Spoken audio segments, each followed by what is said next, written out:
My goodness, you've awoken. Oh, that's simply wonderful. Van Eyck truly smiles upon you, dear boy. Oh, careful, steady yourself.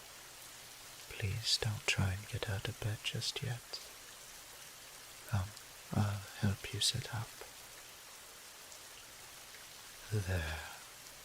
Are you comfortable? Good, good. How are you feeling? Can you speak? Ah, excellent. I apologize for asking so many questions. It's just because this is simply marvelous news. I feared there was naught to be done for your condition. Your injuries were quite severe, and I was unsure if you were to wake again.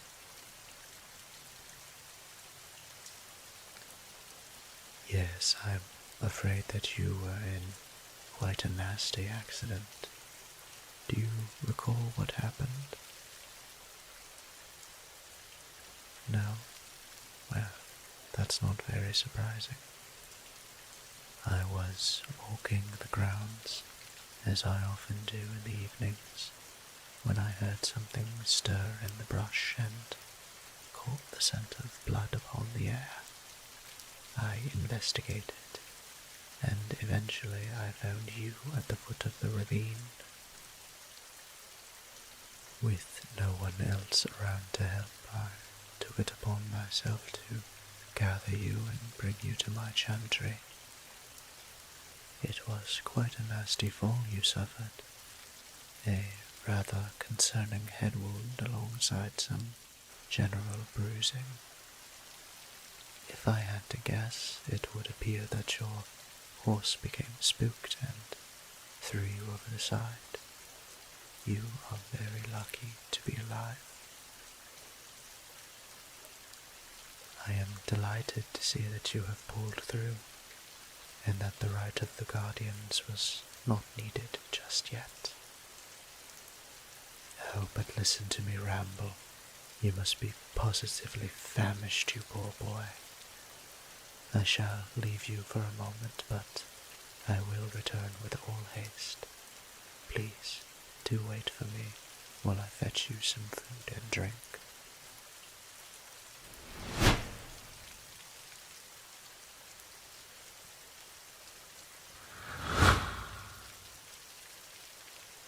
I have returned.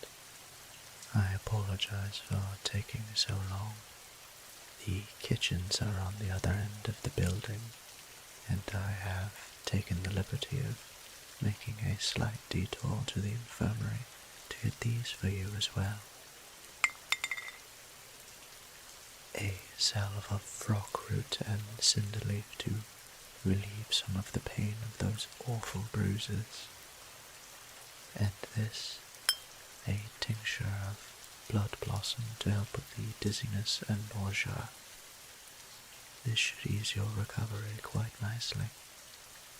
The food and drink is, well, much less impressive if I'm being honest. I'm much better at making medicine than cooking, I'm afraid. My, you are looking a bit pale. Are you all right, dear boy? Is food perhaps a bit off-putting at the moment? No? Then whatever is the matter? Oh, that's a silly question. I was in quite a hurry, so I melted into the shadows to move a bit faster. It's a standard ability most vampires possess, but enough about that for now. It would be best to have a little something to eat before giving you the tincture, to avoid upsetting your stomach. But if you can't eat right now, perhaps at least drink some water. Here, allow me to bring the cup to your lips.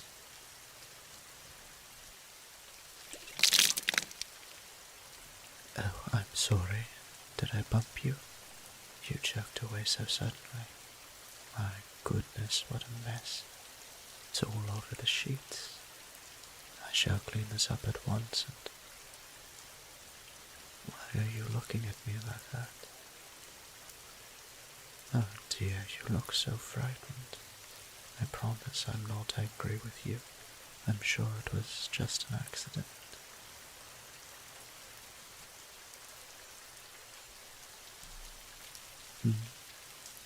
Well, yes, of course I'm a vampire. I am a priest of Vanite, so it would only be natural for me to have some aspect of their blessing. Though I admit my own blessing is not as potent as most, which is why I am here in this small chantry instead of a cathedral. My kind is not that uncommon here in Ebenmeyer. Many within the church bear the mark of undeath. But you already knew that. I mean, how could you not? You aren't from here. You've got lost and have been wandering for days. Oh, by the void, I am so sorry, my dear. I must have terrified you just melting into the dark like that. Rest assured, I only wish to help you recover from your accident. I swear upon the invisible black itself, I will not allow any harm to come to you, so long as you are within my care. My word as my bond, or may I burn to ashes in the sunlight.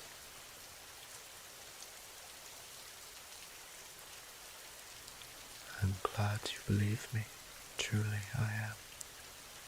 Now that we've established a rapport, there's still the matter of this mess I've made of you. Oh, hush now. I simply cannot leave you like this. What if you were to get sick? No, no, no. That will not do at all. The only other room with a bed available is my quarters. That would work. I could be near should you need me, and it's much more comfortable than here. Very well, I shall take you there then. Oh, no, no need for you to get up. I wouldn't ask you to walk after your injuries. I shall carry you instead.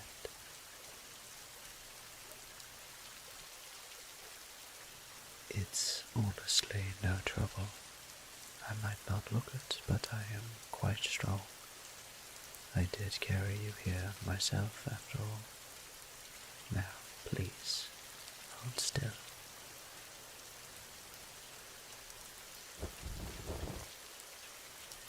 See, no issue at all.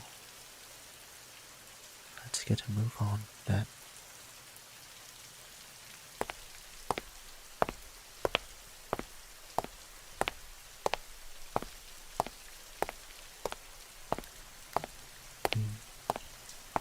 Ah yes, it is a bit quiet, isn't it? I would hope so, as I am currently the only one within the grounds. Excluding you, of course. Yes, it does get lonely here sometimes, but such is Vanite's will that I be here to do their work and tend to their flock when needed. Ah, here we are. Home, sweet home. I'll just rest you here. There. Much better than that old bed. Just because I'm a priest does not mean that I can't have nice things. Perhaps it's different elsewhere, humility certainly being a virtue. However, life is for the living, so why not indulge in it here and there?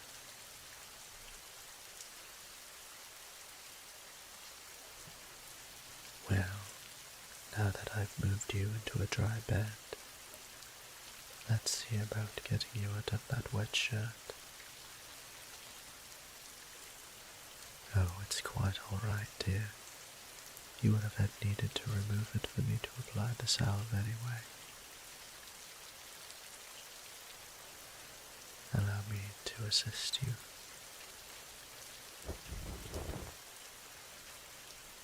There. Turn your back to me and we can get started. And there's no need to be bashful. I shall lend you one of my own shirts afterwards. I believe it should fit well enough.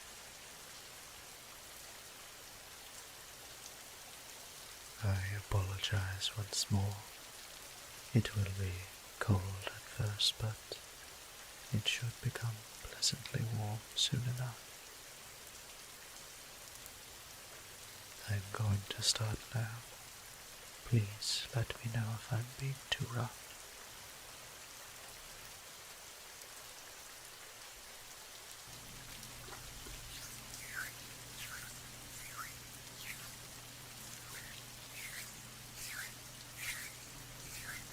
My, you have such smooth skin, so very soft, pleasant to the touch.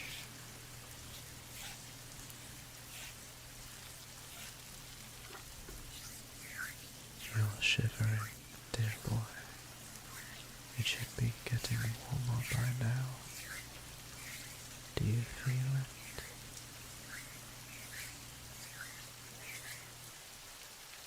Right, that should do nicely. Now turn and face me, so I might do your chest as well.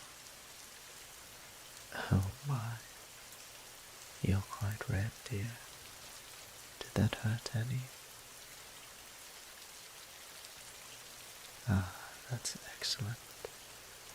Shall I continue then? Thankfully, there isn't much bruising on your front. Seems as if you rolled most of the way down. I must admit it's a bit embarrassing to face you if you are looking at me so intensely. I might get a bit flustered myself. That should do it. I'll go and fetch you a shirt and then we shall eat. Does that sound good, dear boy? I thought it might. Rest assured, you're in good hands here. I'll have you fixed up in no time. I swear it.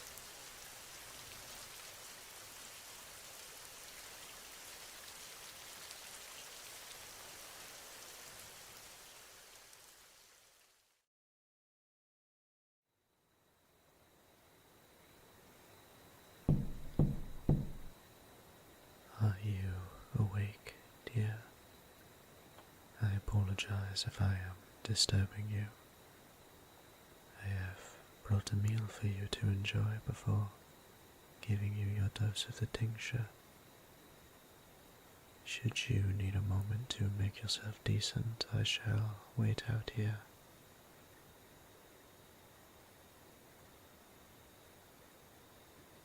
Are you covered? Very good. I am coming in.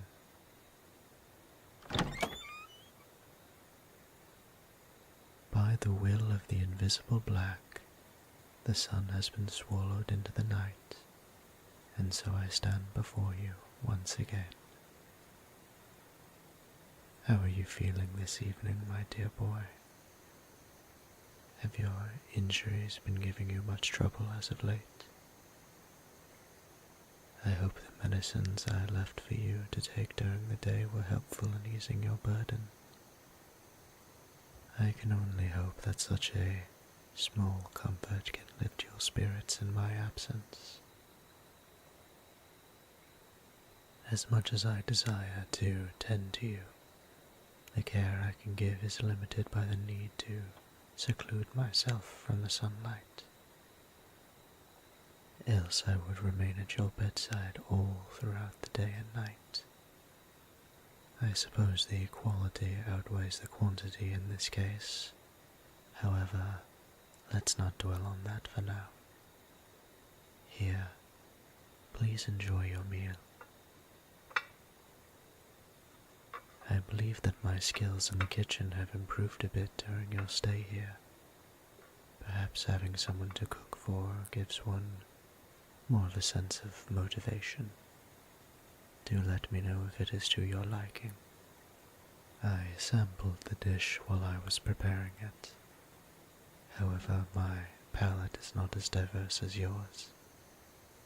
Blood is all I require to continue living, so one's sense of taste naturally tends to adapt to that.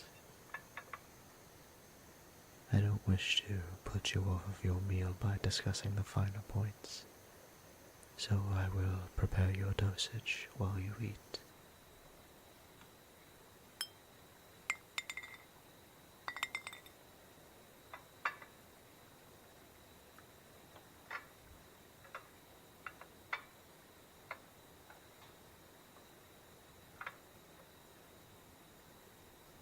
Are you finished? You ate quite a bit of it. I am pleased that you enjoyed it so, my dear. I shall take notes of what you liked and try to improve on what was lacking. Allow me to take this from you and set it aside for now.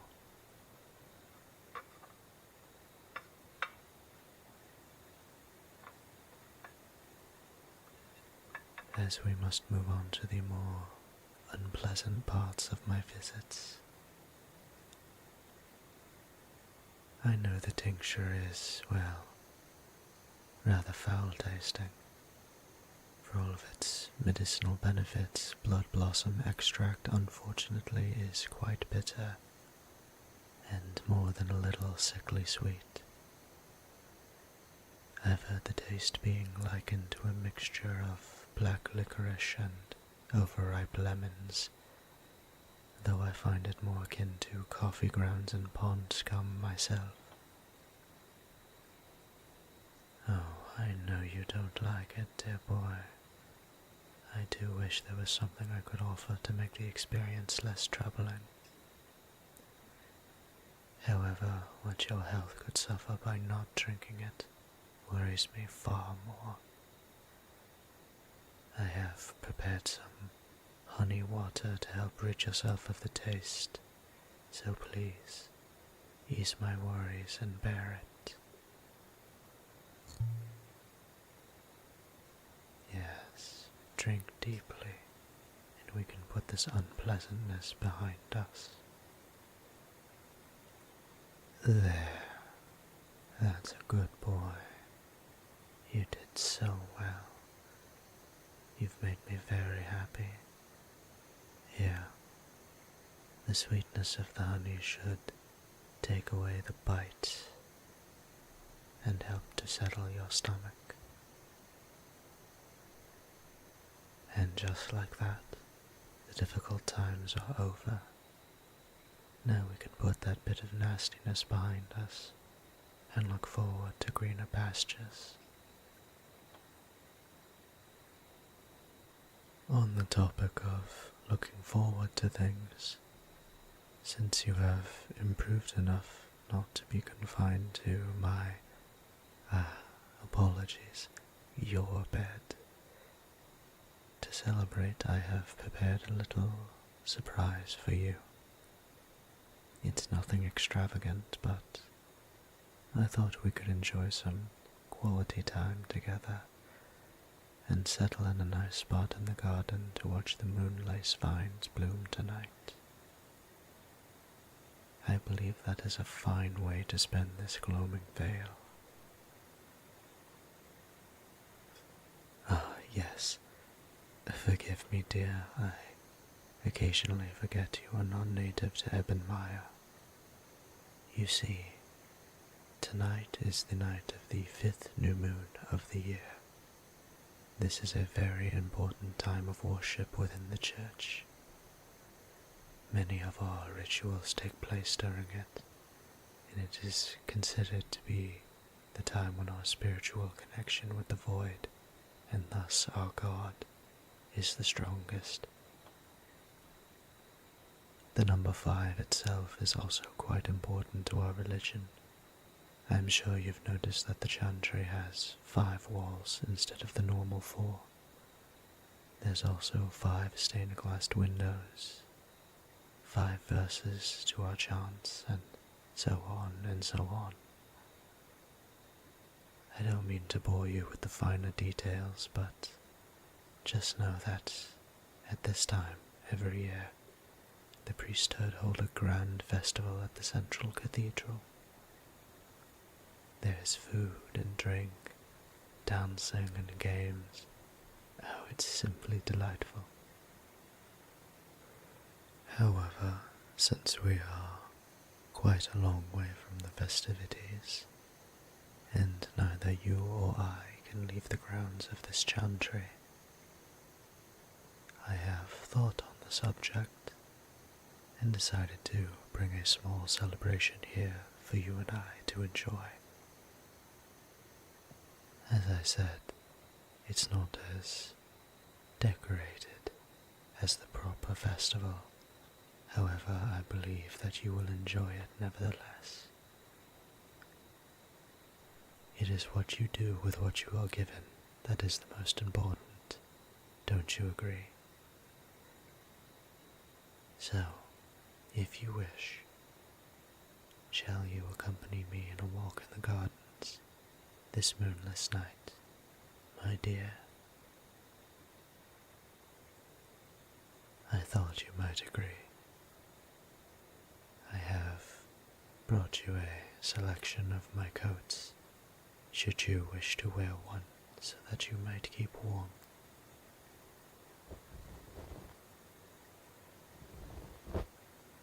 I'll give you some privacy and wait outside.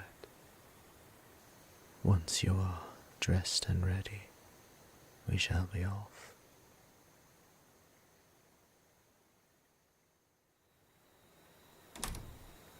Are you ready, dear? Oh my, this style of dress suits you well. You look rather dashing. Your collar is a bit ruffled. Let me tidy that up for you. Just a tug here and there, and voila, you're ready for a night out. I shall stay close in case you need to lean on me. I wouldn't want you to push yourself when your recovery is going so well. So, if you are feeling faint, please don't hesitate to tell me. Good. Now, come along. The night will not last forever, you know.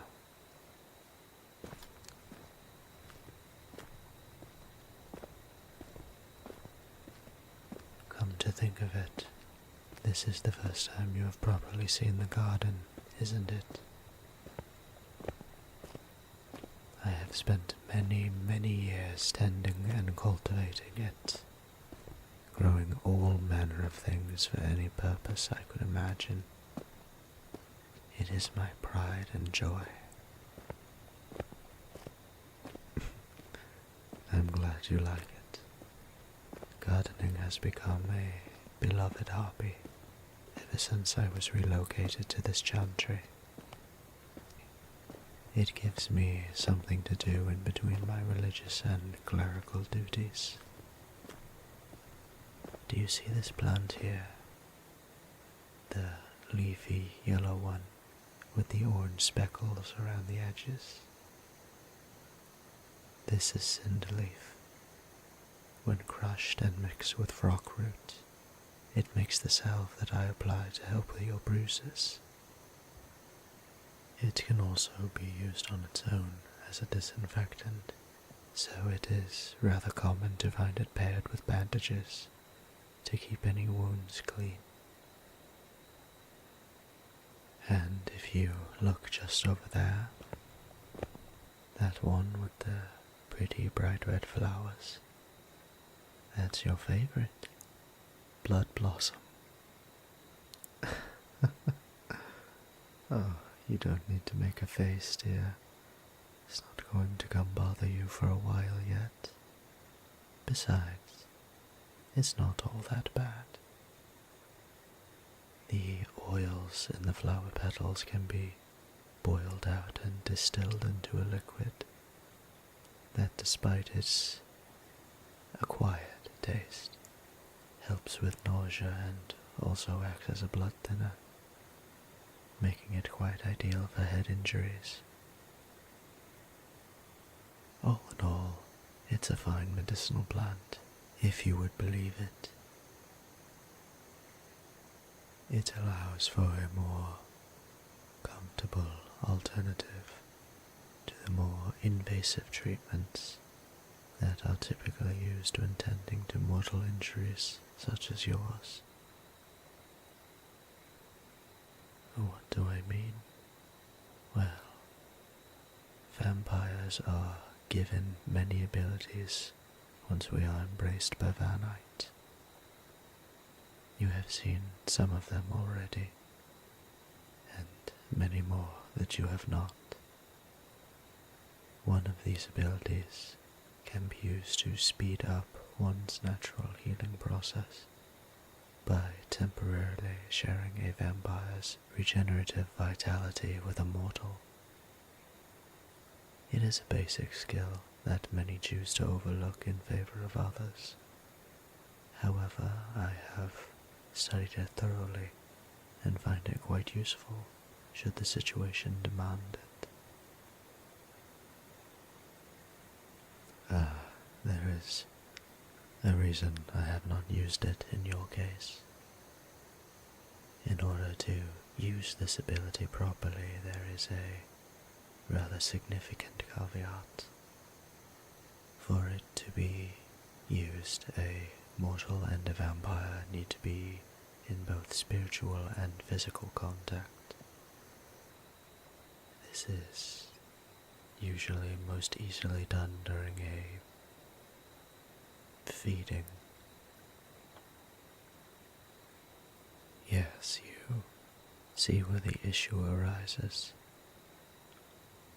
I gave you my word that I would not harm you in any way, and while a feeding is not necessarily harmful, it can be uncomfortable or even painful if great care is not taken. I will not make a liar of myself simply to take the most efficient path. You have placed your trust in me to aid in your recovery, and that is not a small thing to me. I care for you too much to suggest such a thing without properly earning your trust.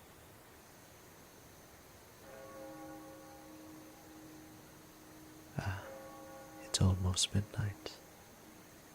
The moonlace should start blooming soon. Come, come. Let's take a seat underneath them on the bench here. Don't dawdle, we'll miss it.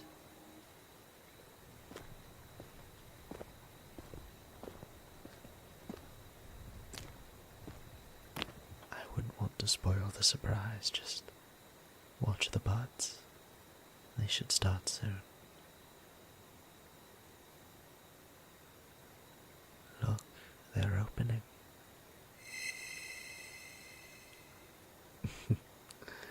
You weren't expecting that, were you?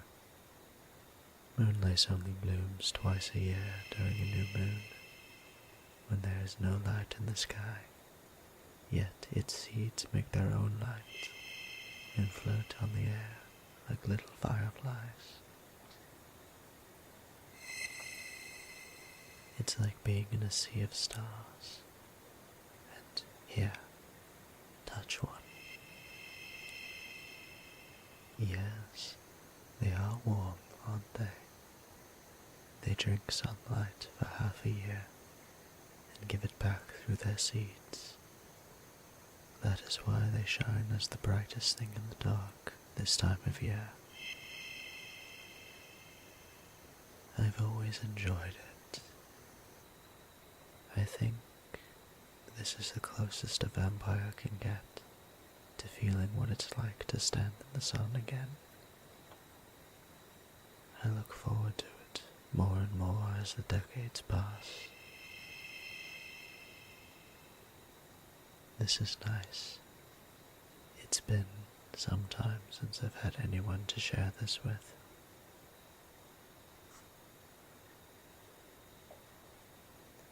Are you alright, dear? You're fidgeting with your collar a bit. Did I button it too tight? I apologize. Here, I shall loosen it for you. Oh, careful, dear, that's a bit too exposed, don't you think? Let's just... what are you doing?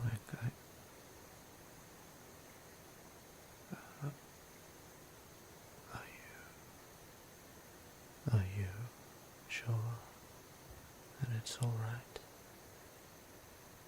I don't wish to hurt you or damage our relationship, so are you sure that you trust me to do this?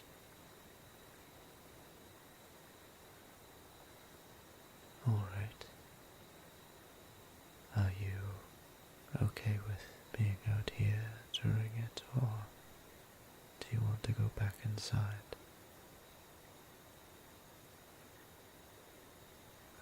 Very well. Allow me to unbutton your collar all the way and lay bare your neck.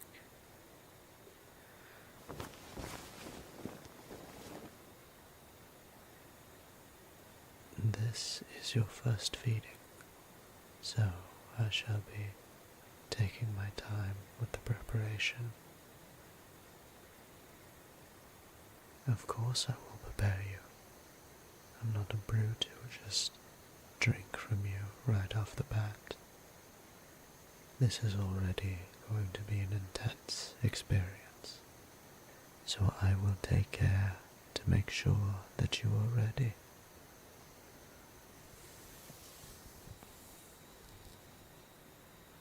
Right here, where my fingers are, this vein starts from the collarbone and trails all the way up to your shin here.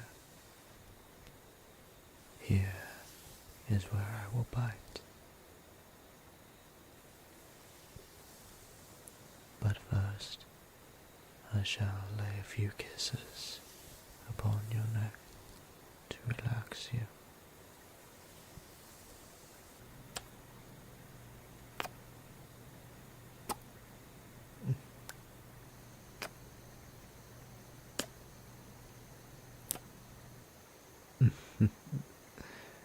You seem to be enjoying yourself, dear. Do you like when I run my tongue up and down your flesh?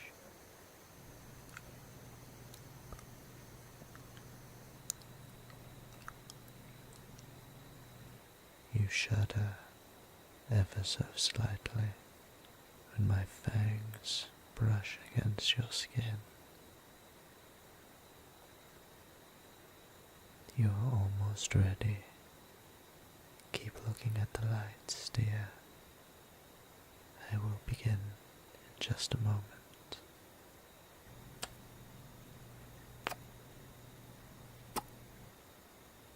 There will be a bit of pain at first, but since I've prepared you, it should fade quickly and be replaced with a comfortable pleasure.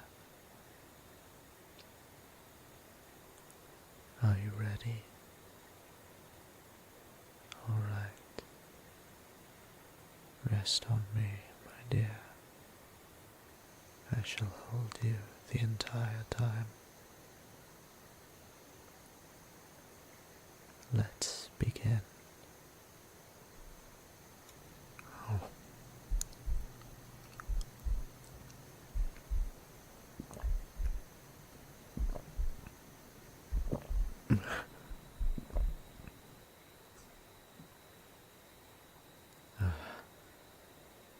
Dear, are you still awake? Good. I was afraid you had fainted. How did it feel?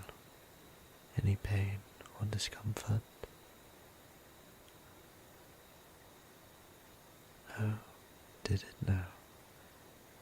Well, I'm happy that you enjoyed it too. No, don't get up just yet. You've lost quite a bit of blood. So let's just stay like this for a bit. I'll hold you and stroke your hair while we watch the lights float away. Aftercare is the most important thing, don't you know?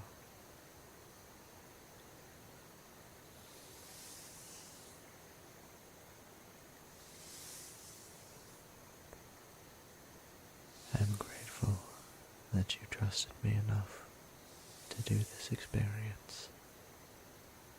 You did so very well, and I couldn't be more proud of you, dear. You were very, very brave. Shh, just rest for now. We'll go back inside when you're ready. Unless you'd like for me to carry you again.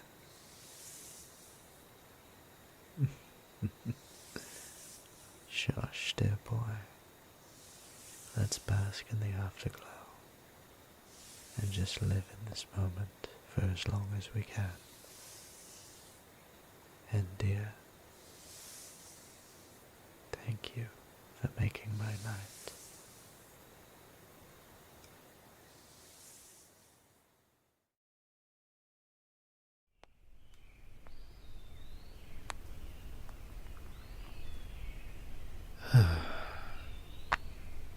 This is so very embarrassing.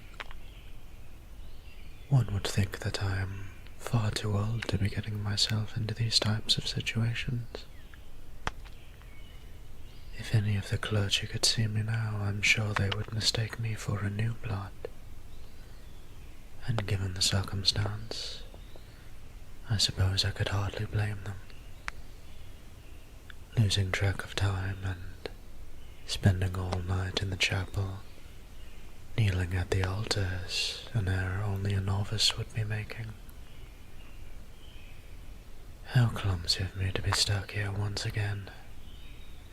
A vampire of my station, skipping pebbles while sulking in the shade, until the sun is high and the shadows are defined enough to walk through.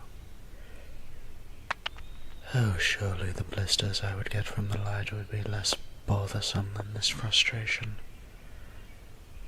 Honestly, how shameful can you possibly be, Otavon? It's not as if you need any help in that regard, if how your night went is anything to consider. The seasons pass, years flow by like rain showers now. Yet despite this constant flux, I haven't managed to change myself at all. Still the same as when I stepped into this chantry all those many decades ago. It is often said in the doctrine that the invisible black is boundless in its patience, as even time itself must yield to its entropy. But even then, aren't I taking far too long? I have my duties to the church, as all of the chosen do, yet I find myself halted time and time again. I wonder if I shall ever see the summit of this mountain I struggle with, if next time will be any different, or indeed if it shall be the same as always. As a chosen, I have an obligation to fulfill towards Vanite and the church that they have founded. The Cabal has made this eminently clear many times.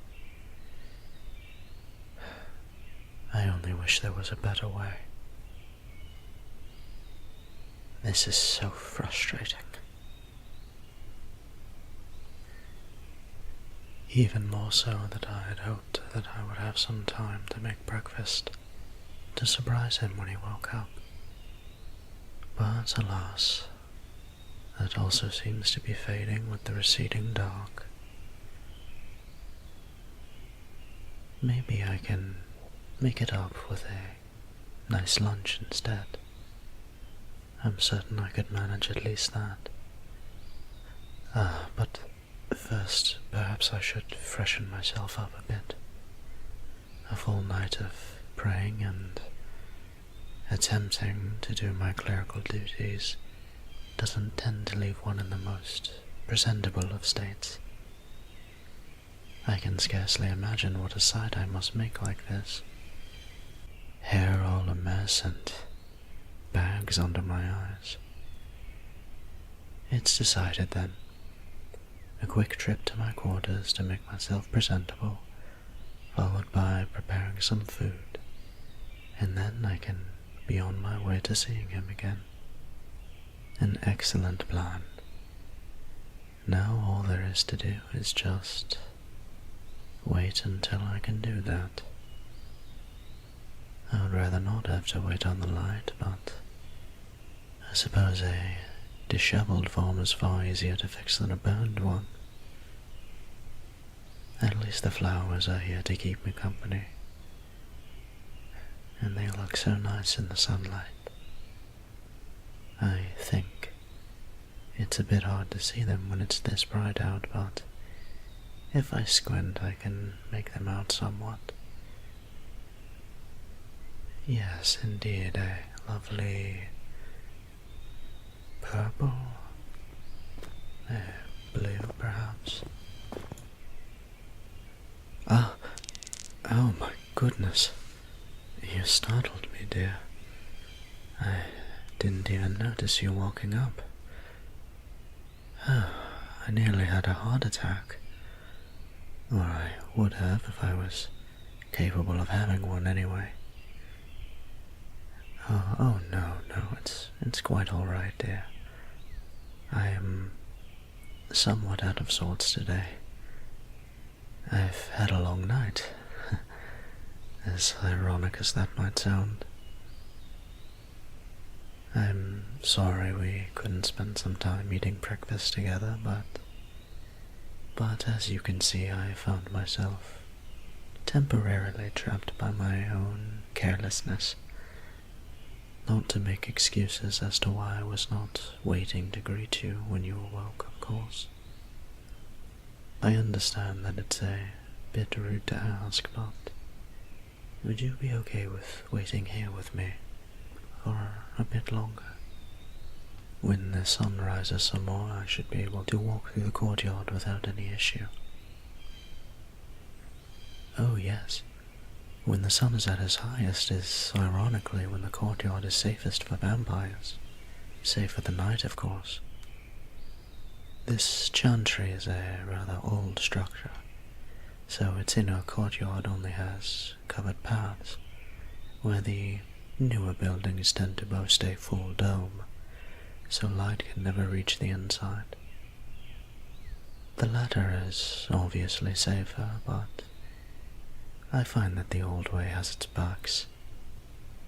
For example, I would hardly be able to grow a garden without light, now would I?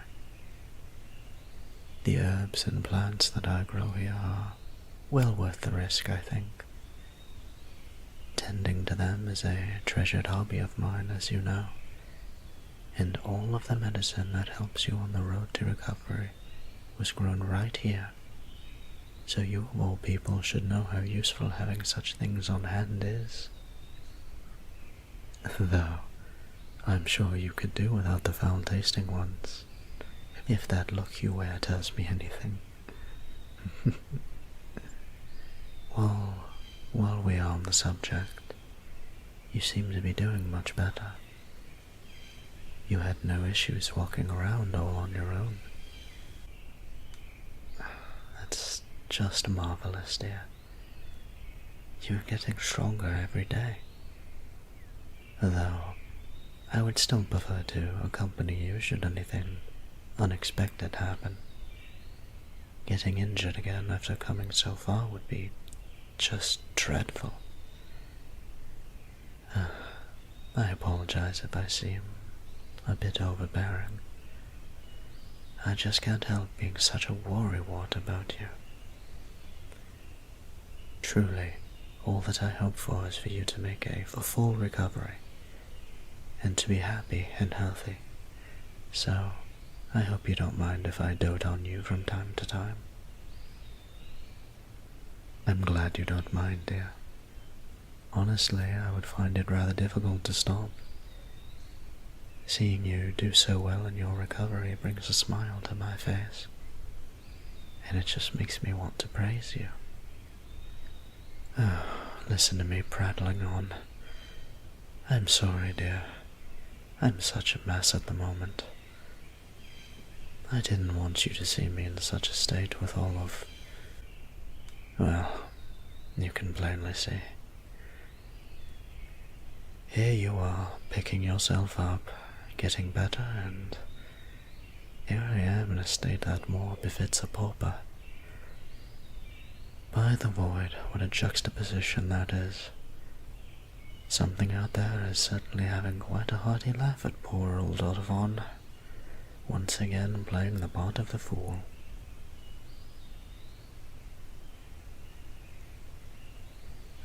Oh, never you mind that. As I said before, it has been a rather long night for me. I don't mean to bore you by getting into it too much, but a brief summary, let's just say that upholding some aspects of my religious tenets is at times difficult, especially within the current accepted doctrine of the Church. In those moments of conflict, I have always found it helpful to kneel before the altar of Vanite under the cloak of darkness and direct my concerns inward, doing as best I can to search for something, anything that could help. And occasionally, I do, and I share those thoughts with my fellows within the clergy. Unfortunately, that sort of practice isn't terribly well received, especially by some of the more higher-ranked members within the Church. As far as they're concerned, all questions are easily answered through the sermons they give to the masses. The truths they speak are absolute, leaving no room for alternative views. I believe that was a minor deciding factor in my assignment here in this lonely chantry. Sat at the fringes of Ebenmeyer's borders, serving as little more than an upkeep station for whatever detachments of the bone tide happened to wander by. Perhaps some important people simply wished to keep me out of the public eye for a time. I cannot truly say. In any case, I can scarcely view my time here as a punishment. After all, if this place was meant to act as my prison, it has done a rather poor job of it. While it has caged my body easily enough within its cold stone walls, my mind is wholly unshackled, free to ponder the vast dark for any answers that Vanite wishes to show me. I can only hope that my spirit is ready to receive them when they do present themselves. Oh, I'm rambling again, aren't I? I apologize again, dear. I'm not in the best of shape currently. Oh, you're such a dear for staying and listening to me go on and on. Talking through my worries makes me feel quite a bit better, so thank you. I still think some sleep would do wonders for me, but that brings us back to the original issue. I suppose I shall have to wait another hour or two until it's safer to walk down the paths. Oh, excuse me. I must be more tired than I thought.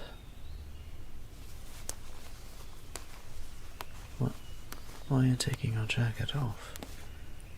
I didn't think it was that warm out today. Though I tend to dress warmly regardless, since I don't put off heat like you do. Is that not it? You... Wait. Excuse me?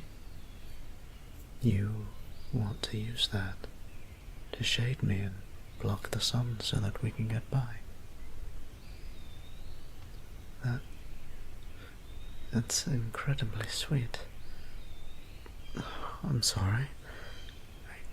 I'm not sure why I teared up just now. I don't want to inconvenience you. I'm perfectly okay with waiting for a little longer.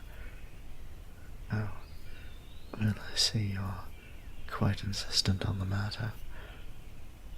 I suppose that refusing such a kind gesture would be quite rude. There is another thing, however. It's nothing too severe, so by all means, don't feel as if you need to do it. Well, if you aren't fully aware of how deeply vampires differ from humans, many of our senses are adapted to work in extremely low light conditions. Our eyes specifically have evolved over time to see perfectly in utter darkness. This does mean, however, that we are quite sensitive to light. What is normal daylight to you is blinding to me. Indeed, the only reason I can see at all now is because it's the early morning. I suppose what I'm asking is, would you possibly hold my hand for a while to guide me on the path? It's hard for me to see, and I'm a bit scared I might step in the wrong place. It will only be for a while, and I trust you to keep me safe. Thank you, dear. All right. Lend me your jacket so I might cover myself.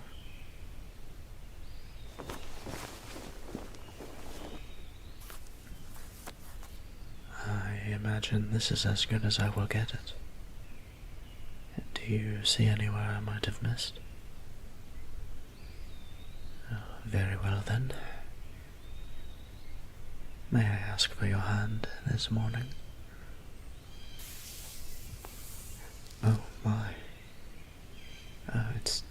It's just that your hand is very soft. I'm not sure why I thought it would be any different to the parts of you I've touched before, yet I feel reassured. It's quite pleasant. I'm glad you think so as well. In any case, I think I've had quite enough time to prepare myself. I will follow your lead, so shall we be off then?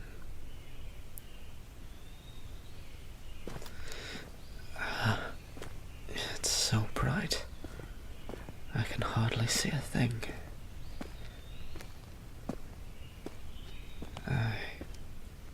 I believe we just passed the monk wisp plant. I can't really tell though. Is it getting harder for you? Maybe it's just my nerves, but I do feel a bit warm. Am I gripping too hard? I'm sorry, I don't think I can loosen my grasp. I'm quite nervous out here. How much further do we have to? Oh, we're right there. Not quite a grand adventure, but by the dark, such a short distance felt like decades. Well, at least I have arrived, safe and sound into the shadowy embrace of the chantry proper. All thanks to the kind gentleman who escorted me in my time of need. Such a selfless act does require a show of thanks in turn, does it not? I believe I have just the thing. A peck on the cheek for the brave soul is fair compensation, I trust. I can see you rather enjoyed your reward. I'm pleased to pay back your kindness. No, I believe that's enough excitement for me today. I should see about retiring, so that I might rise fresh tonight. I would hate to ask, but I still am recovering a bit from the light earlier. Would you be so kind as to walk me to my quarters? You know where they are, I trust, from your many visits, so if it's not too much trouble. Thank you, dear. A sense of charity is indeed one of the grander virtues of both mortal and immortal beings. You possess a good heart, and that is indeed a rare thing. I can only hope that fate smiles on your good deeds as fondly as I do. Ah, here we are. Thank you once again for all the help. You've saved a humble priest's sleep schedule from certain doom. I shall handle myself from here. No, I cannot ask you for more after all you've given. It would simply be rude of me. I will be turning in. You should rest for a bit as well. I think you can walk around and get a little bit more exercise, but please, don't overexert yourself. I shall return to your side when night falls, so be patient and wait for me until then, will you? Until next time, dear. Thank you for being there for me when I needed help. You are very sweet to me. Good day.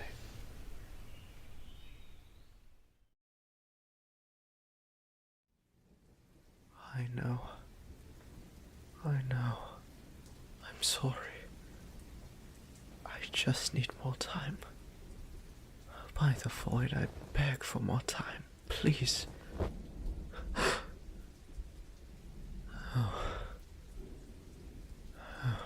It was only a dream. That same dreadful dream. How long have I been having it? Decades at this point. And always the same, even after so long. I should pray, recite the hymns and scripture, and cast my pleas into the void once more. But do I even dare to return to the altar so soon? After last time, I don't think I could bear to be there right now. Van Knight's gaze weighs heavily on me this evening, and one can scarcely imagine the secrets that could be uncovered with such a boon. But even still, I don't possess the fortitude at the moment to try. Not yet. I just need more time. Just like always. Such a funny thing for an immortal to be asking for. The path forward twists and turns endlessly upon itself, and it seems there's little in the way of respite to be had for this weary acolyte. Oh, by the dark, I'm so very famished. Why is it that having that dream drains me so thoroughly? It always seems that I have to feed soon after having it. I suppose I shall be forced to dip into my reserve ahead of schedule yet again. What little there is to dip into. It's a bit earlier than I normally get up, but I don't believe I shall be getting any meaningful rest after all of that. So why not get an early start? The first bat gets the blood, as they say, and the metaphor works quite well in my current circumstance. Perhaps I can find my way to the kitchens after I make myself more presentable and see about dulling these hunger pangs before they become more pronounced. But a change of clothes first. Simply because I did not have the most restful sleep does not mean I have to look the part after all. I think it best for me to prepare something nice to eat before it's time to visit and check up on my charge. But if he's awake at all, I can surprise him with a homemade meal. I wonder if he's grown used to eating breakfast in the middle of the night yet. He was very sweet the other day, helping me to safety like that.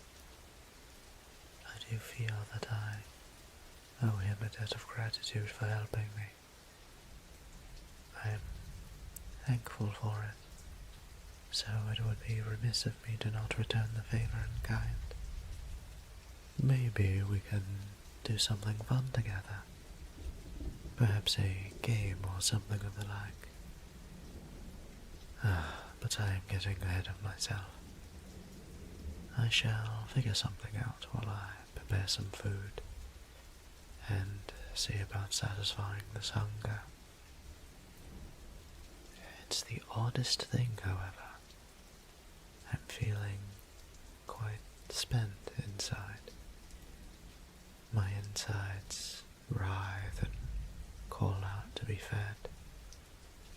How is it that I've gotten to this point already?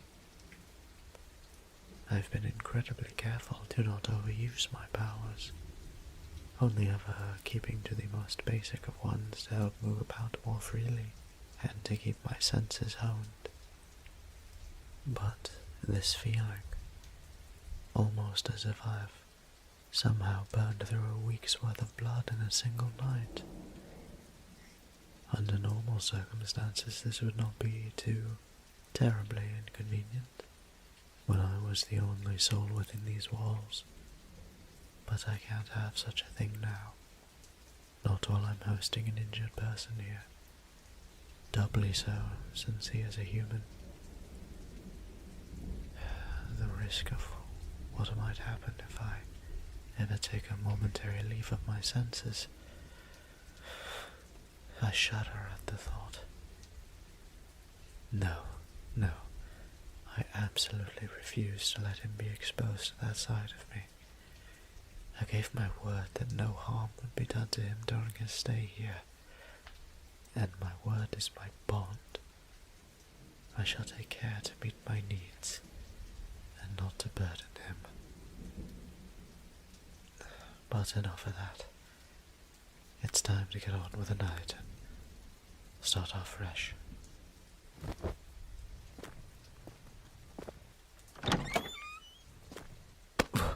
What in the... Oh, oh my. Hello there, dear.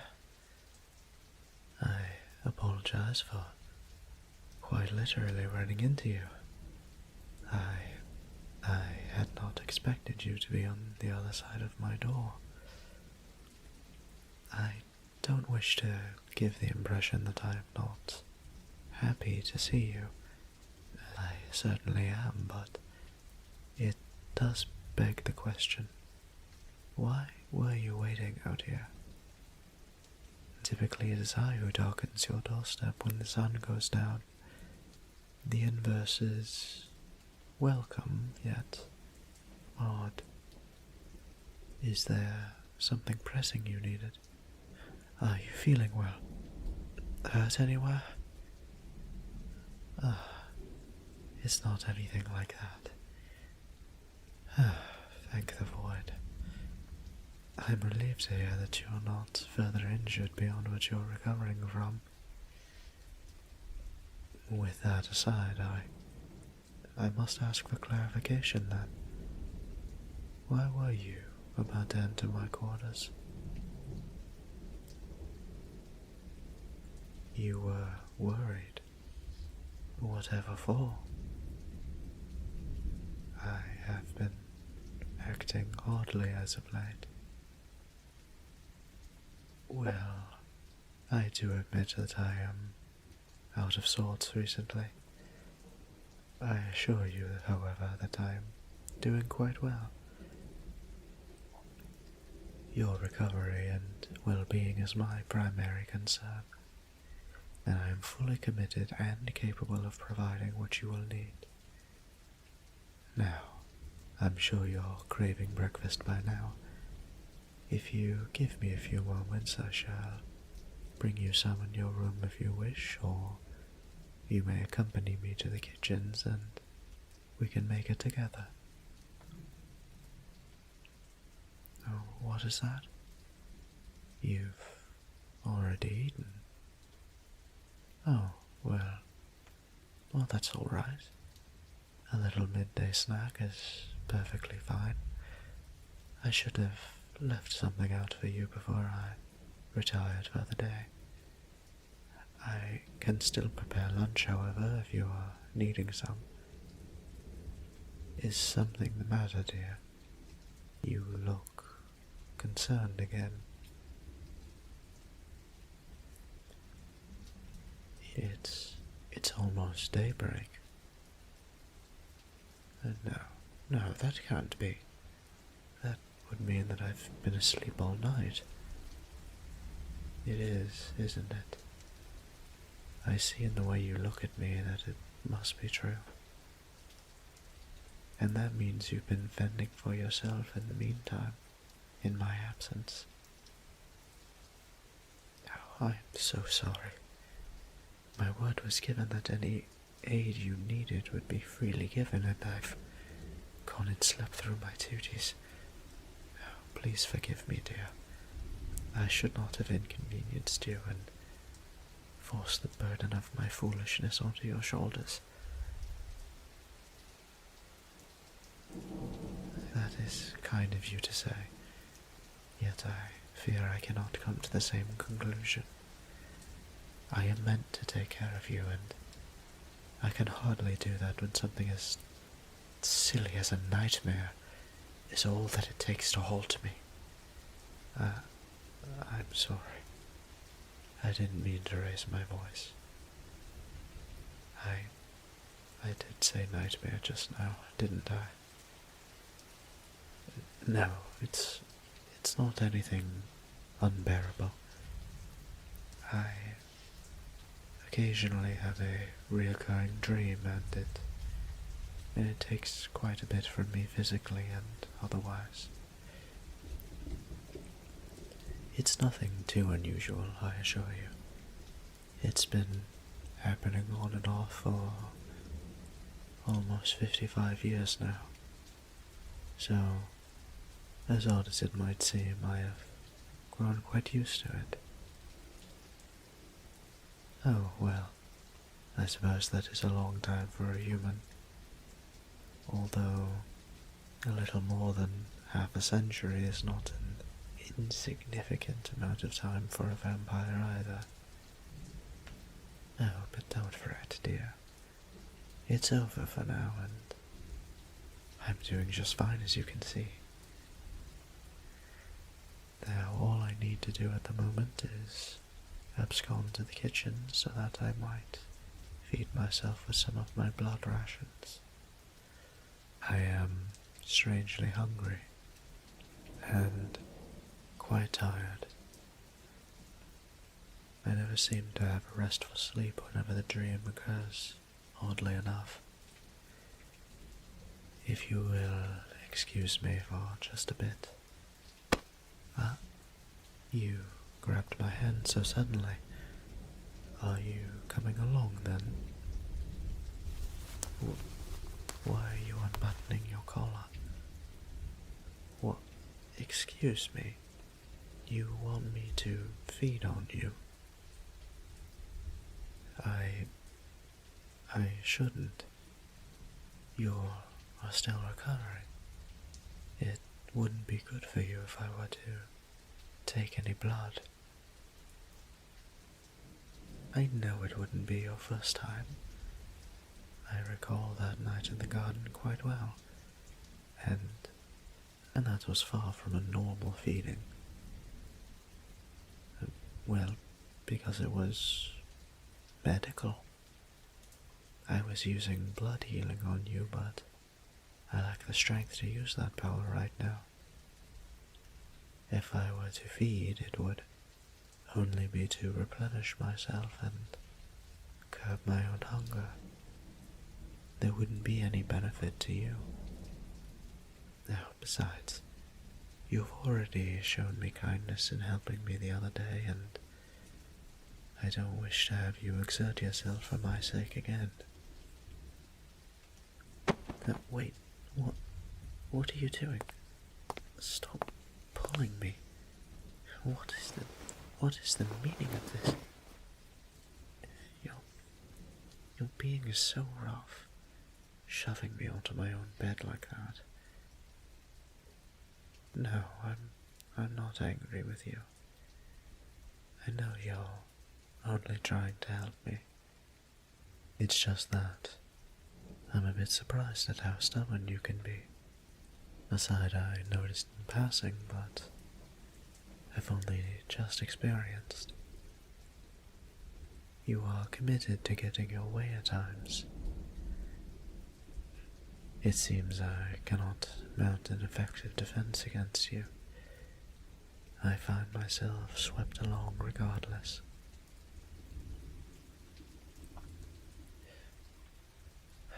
Oh, very well. I concede. Come, sit next to me again, dear. Let me expose your neck, just like last time. Sorry, I fumbled a bit with the buttons. I appear to be oddly nervous for some reason. I'll bite at the same spot as last time. Right here. Ah. Are you still a bit tender? You shook a little just now. Very well. Let me prepare you once more.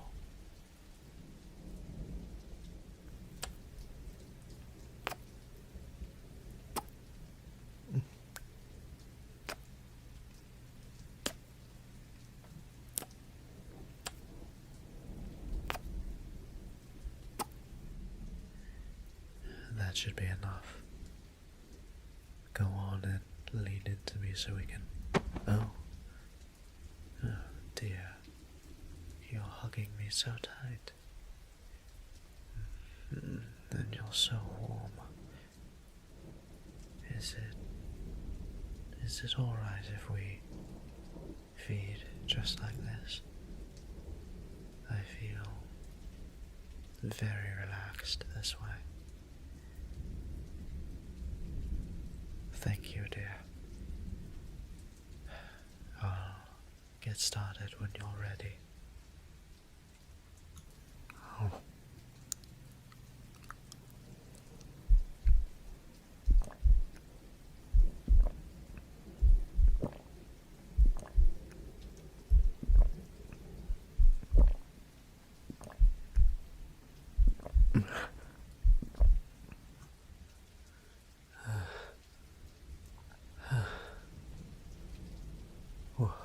What?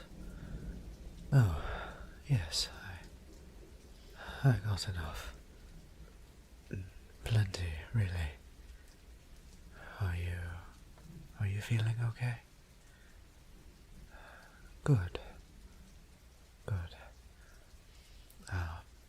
Thank you again. I feel much better now. My hunger is gone, but it seems that my fatigue is still very present.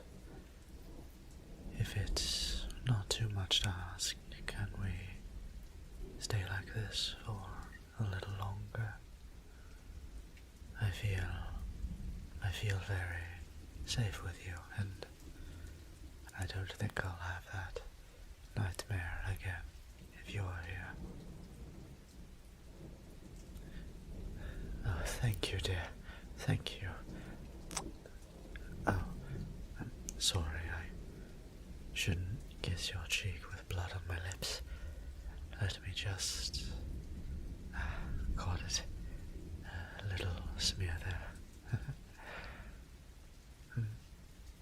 My nightmare. You wish to know what it's about?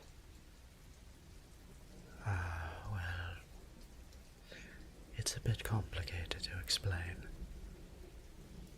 Do you recall the chat that we had when you came across me stranded the other day? I told you a bit of why I believe I was sent here to the chantry, so far removed from the rest of the church. I am a priest of Vanite, the invisible black, god of darkness and the void, but also the god of memories, death, fate, and cycles, among other things.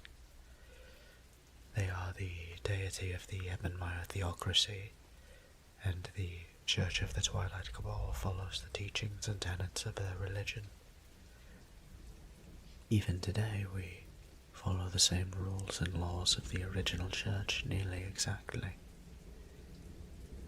as its laws are Banite's laws, and such require no alterations.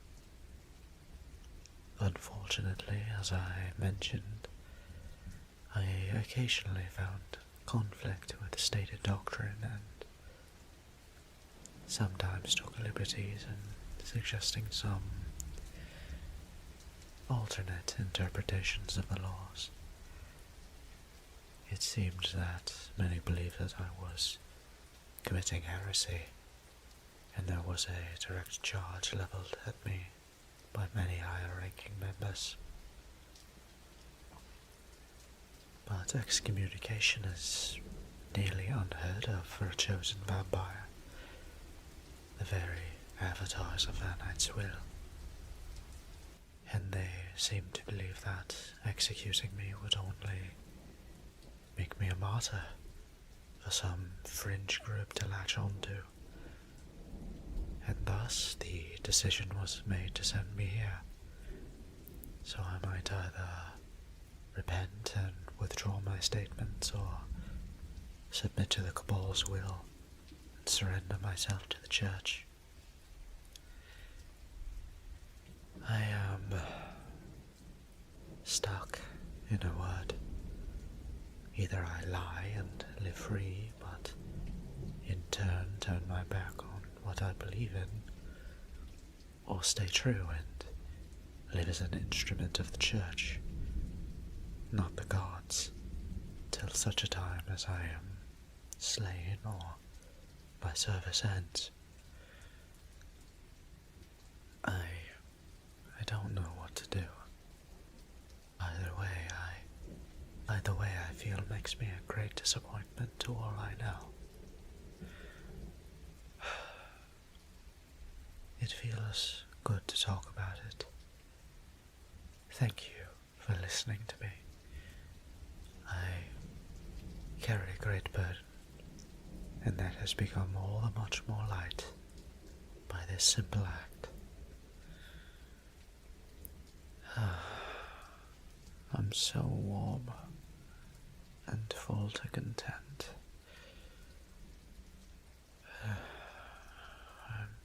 I'm very tired.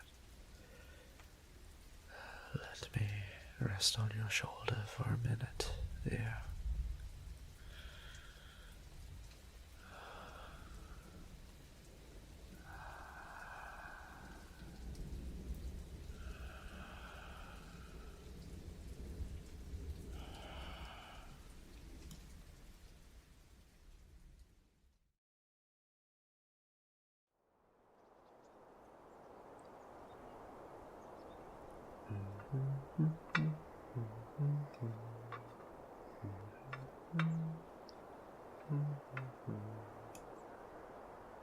And there we are.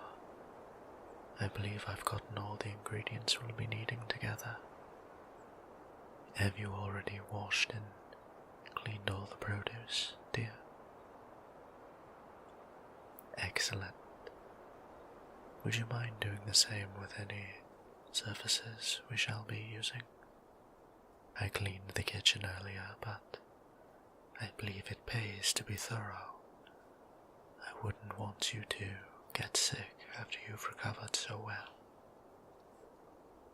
So, would you mind too terribly? Thank you, dear. Now I should busy myself with finding my notes. I could have sworn I left them around here somewhere. Ah, here we are, right by the pans. Oh, I do hope this comes together nicely. I've been experimenting every chance I'm afforded to get this right. And you are such a dear for helping me with this. I was hoping to surprise you. However, I understand the practicality of you guiding in the process of making food from your country. Adapted to the produce we grow in Ebonmire, of course.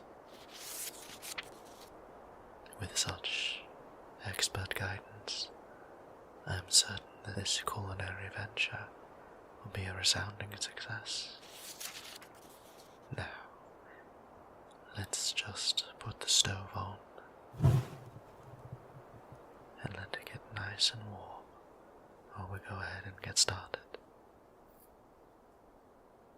Based on my notes, it would seem that making a flour out of grey grain and seared scargrot root makes a simple batter that can be refined a bit with the addition of crushed berries from a queen's crown plant.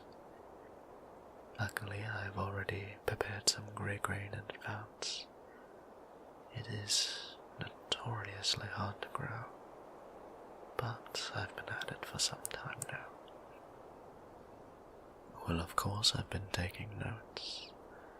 Food preparation is a rather difficult task for vampires, as they don't have the same palate that humans do. So, I need to rely on accurate measurements rather than a sense of taste or smell when preparing a dish. Let's continue on, shall we? It says here to combine the ingredients in these quantities. See them? Add this much purified water and stir until the mix is uniform. Seems simple enough. Did you measure everything out, dear?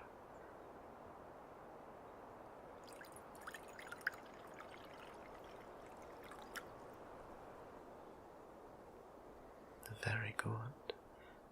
Precisely how much we need it. You have quite the good idea. I shall go ahead and take those. I'll do the mixing so you can rest your arm a bit.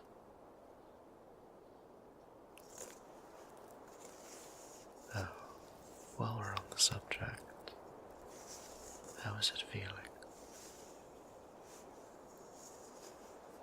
Ah, that's good. I was a bit concerned you might have strained yourself last night. What do I mean?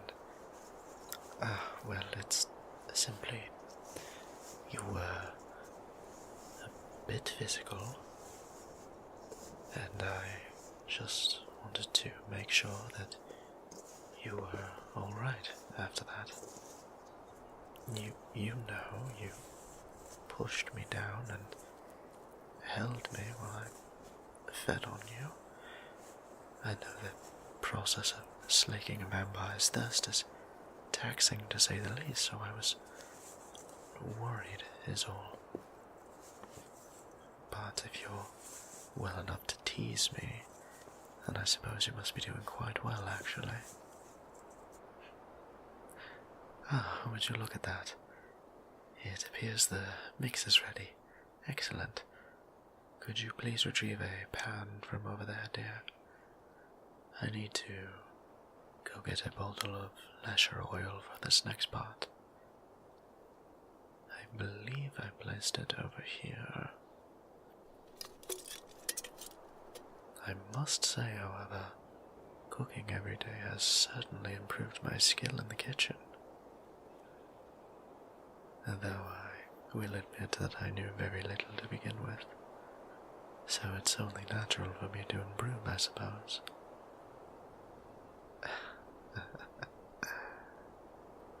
You know, I never would have practiced this skill if I didn't have someone to cook for every day. You already know by now that a vampire only needs to consume blood to sustain themselves. So, cooking is somewhat antiquated to us.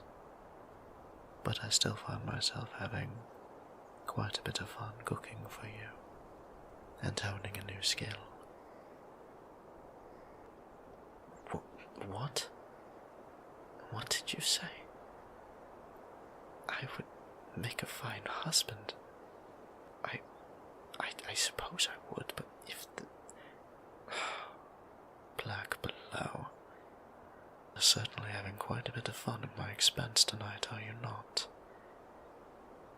Mask yourself behind innocent eyes all you wish. I see your intent, you silly boy. Despite your teasing, I'm having fun spending time together, and that's no small thing to me. Fun isn't something I typically encounter here within the Chantry, so while we might have met under less than ideal circumstances, I'm very happy we did. And in honor of that, I shall put forth my absolute best to craft these... what were they called again? Pancakes. That's a bit on the nose, is it not? Regardless, these pancakes will certainly be delicious. Let's get on with it then. One pancakes, underway.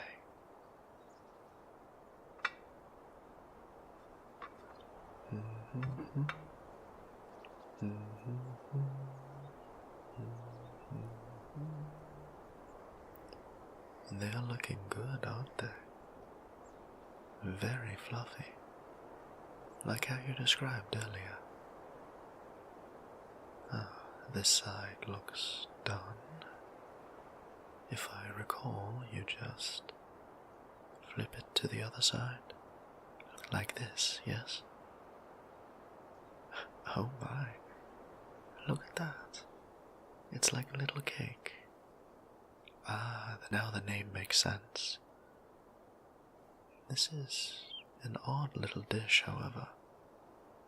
Not quite a pastry, but closer to it than not. Is it for special occasions, birthdays and the like? For breakfast? Oh, that's hardly enough, isn't it? No, that won't do. Let me make you some eggs and a little meat as well. Don't fuss, dear. You can still help. Indeed. You have the very important task of pancake production. I'll just be handling the sides, right here, next to you. So let's both do our best, okay? I really enjoy this. Spending time together, I mean. The time you've spent here has been wonderful. Not that your injuries were wonderful. Oh dear, what I mean to say is that, well, I've been here in the Chantry for 55 years now. Alone, with only the odd lesser undead wandering by to remind me that anything else exists out there at all. And I was lonely until I found you, collapsed and bloody at the foot of that cliff all that time ago. It made me happy to have someone to talk with and to care for, feeling those empty nights I had grown so used to. It might be an odd thing to say, but I'm thankful that we've gotten to know each other better and have similarly become closer over our time together. Oh, goodness. There I go rambling again. Ah, by the void. Thank you for being so patient with me Ow. Oh, I've cut myself. How very clumsy of me. Oh, it's all right, dear. It's only a little cut on the finger. I can handle this much at least. You want to see it? Oh, really, it isn't all that bad. I know it's bleeding, but honestly Oh, all right. If you're going to insist like that. See, nothing to worry about. Just a little blood is all. I should get a towel to clean up, though. Oh, you'll clean it up? Dear, that's very kind of you, but I can take care of it. Really. What's that look for? Hold on, what?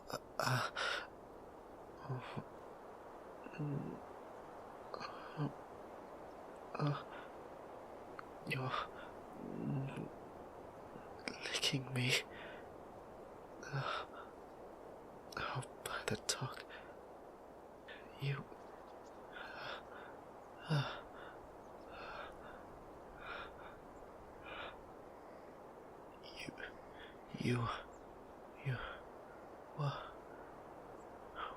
Why did you do that? Of course I'm embarrassed.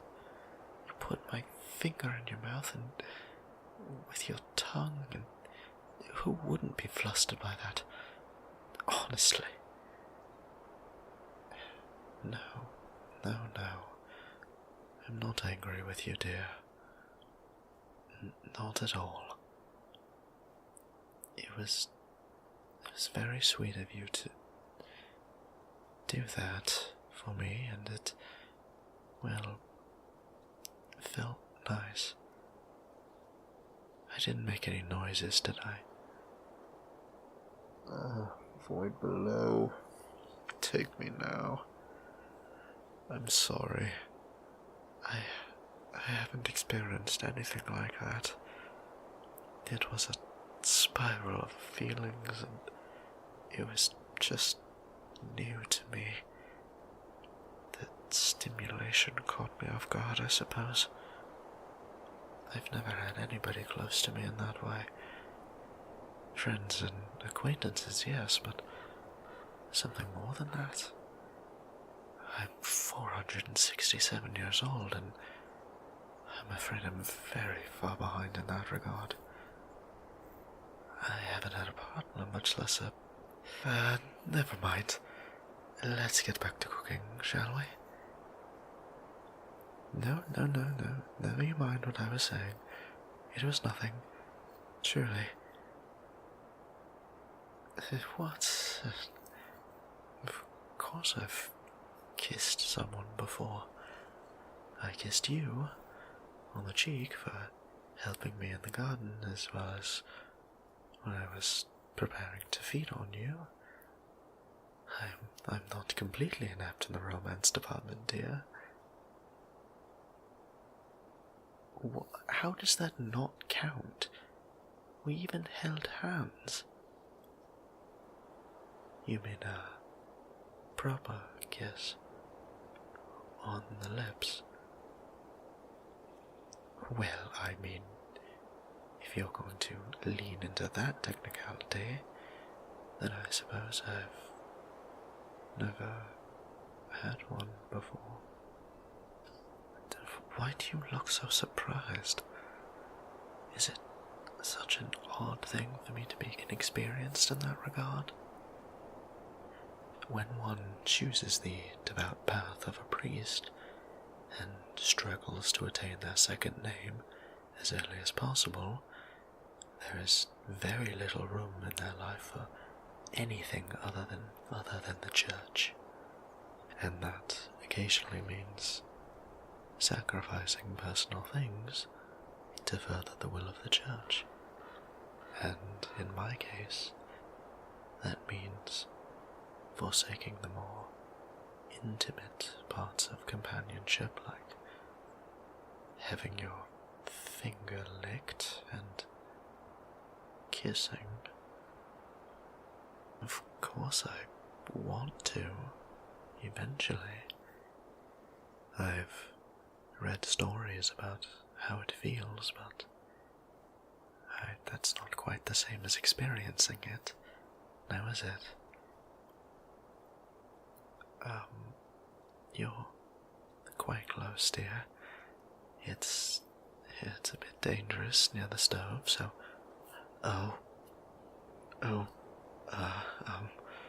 that's much closer. Hello? Hi? Why? I could find out what it's like. Now. You're certainly in a teasing mood today, dear. Making a fool out of...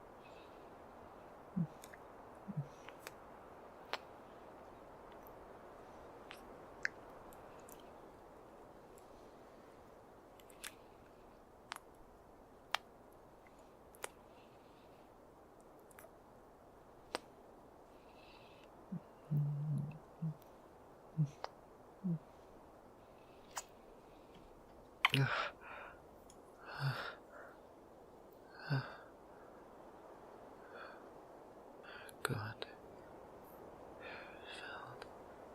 Felt so good. My heart feels as if it's pounding out of my chest. It's odd. There's another feeling, like hunger. I think I want more. We'll have to wait a bit for the pan to heat up, so can we, please, can we keep kissing?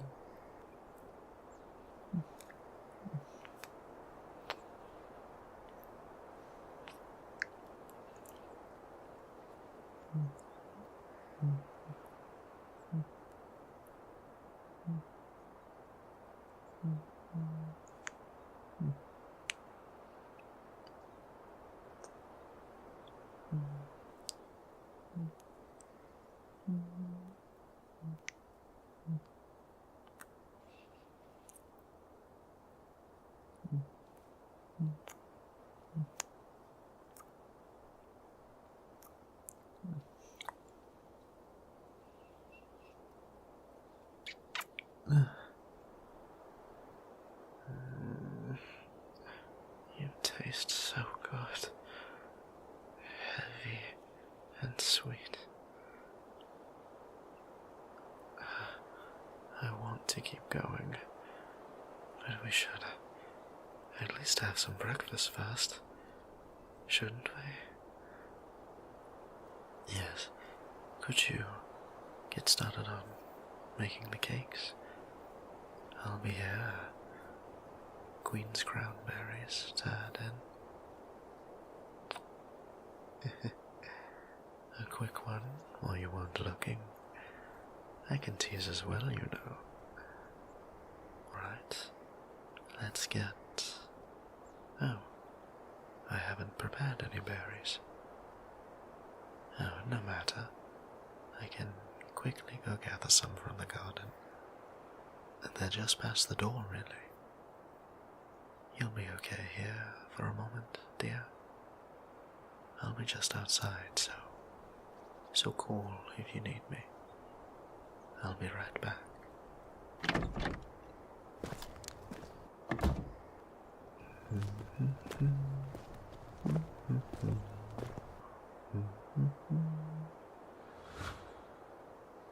Still tending to your plants, are you?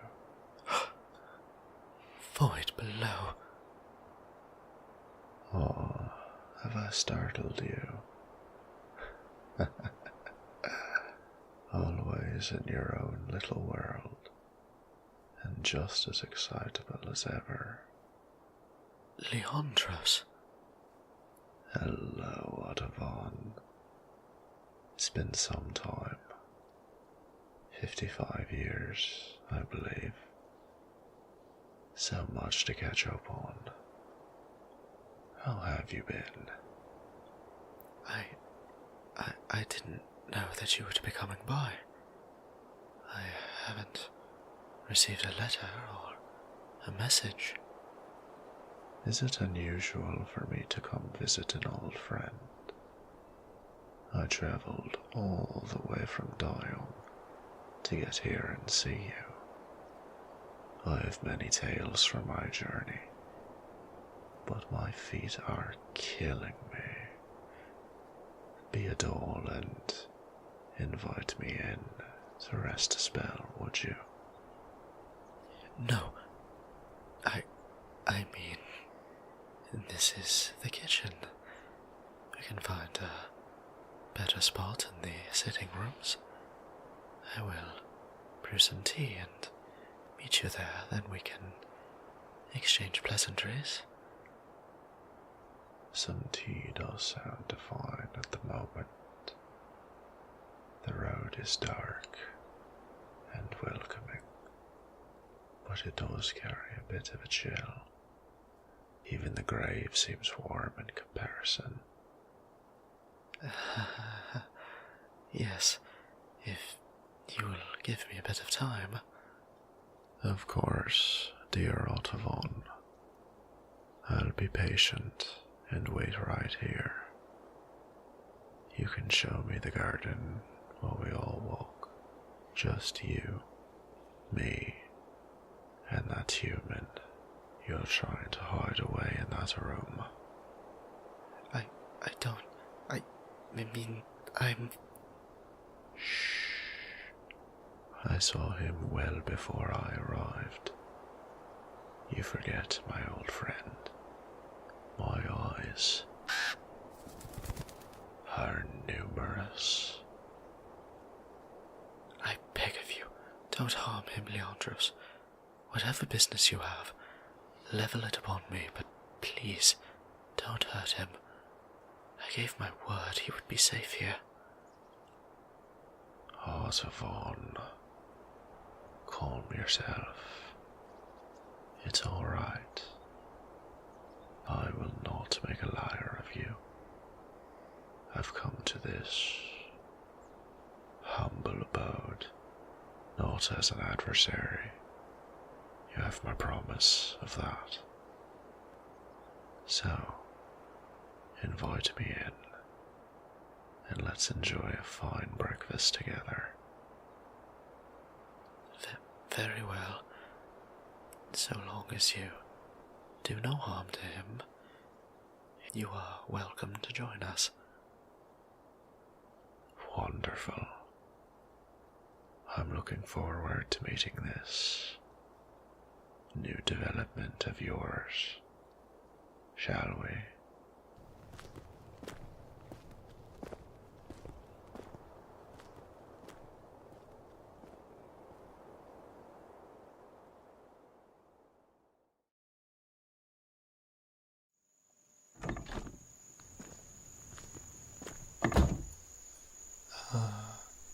Dear, would you come here for just a moment?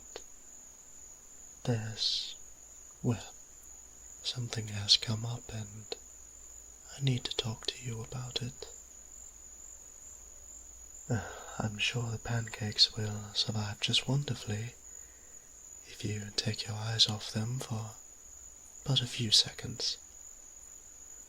I don't want to pull you away, but it is rather important that we discuss this matter right now. No, it's nothing unpleasant.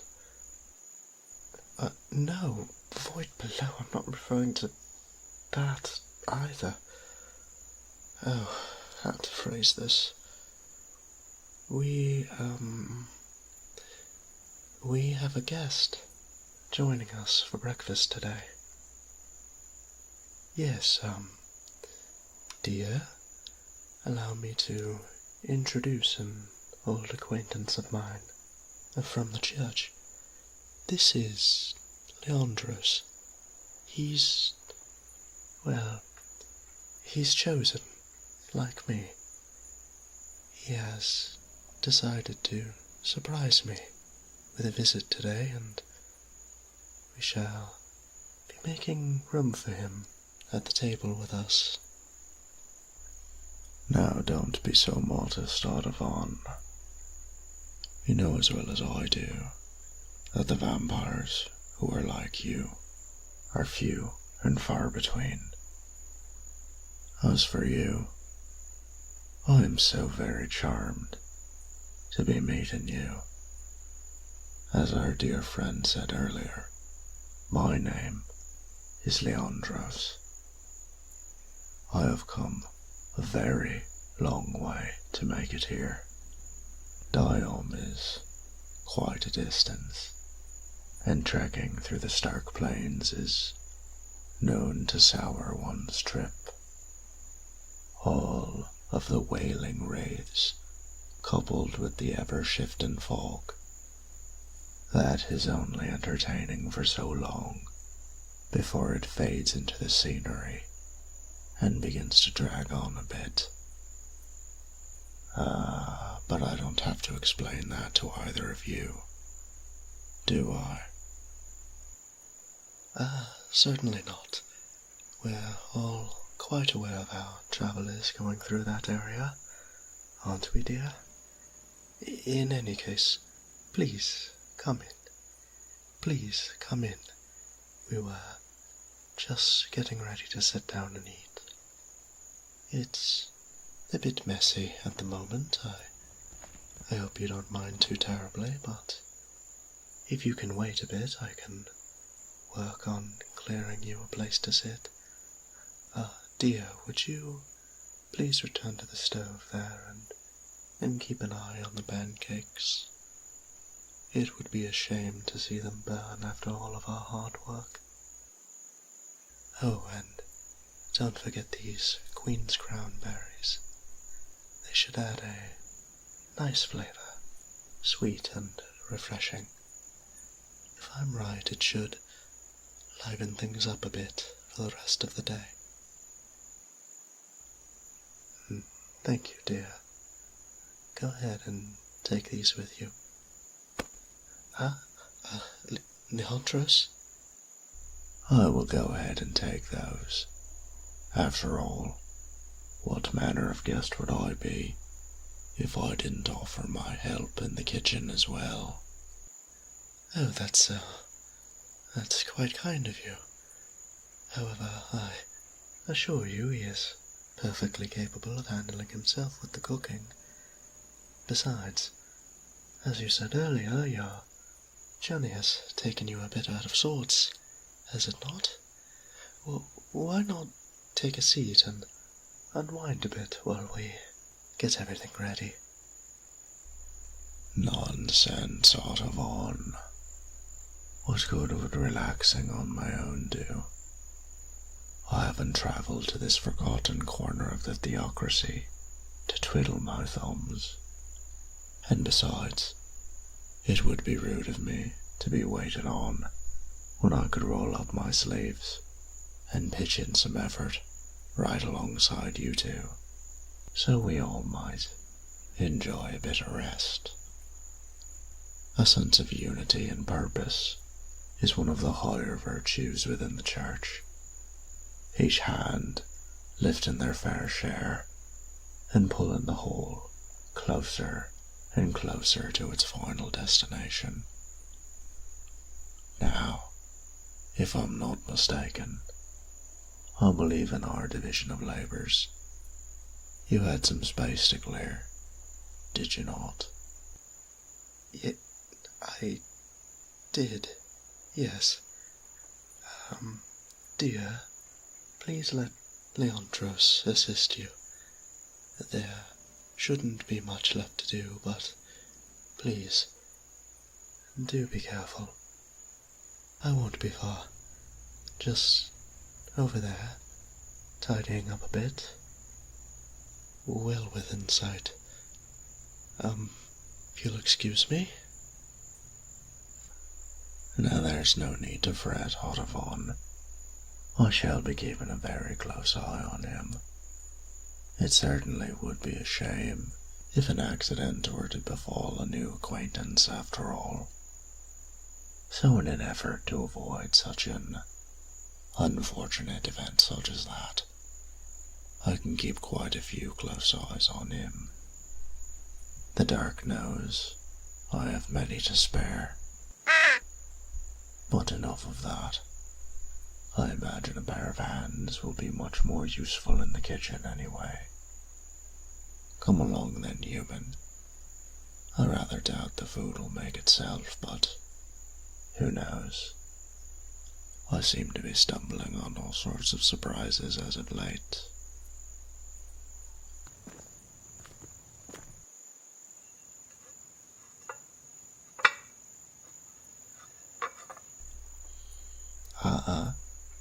Aren't we forgetting something? Surely you don't mean to handle the food you're about to eat with dirty hands. You were planning on enjoying this, weren't you? You can't hardly expect to put your best foot forward with that. Best to have a fresh wash to clean them up.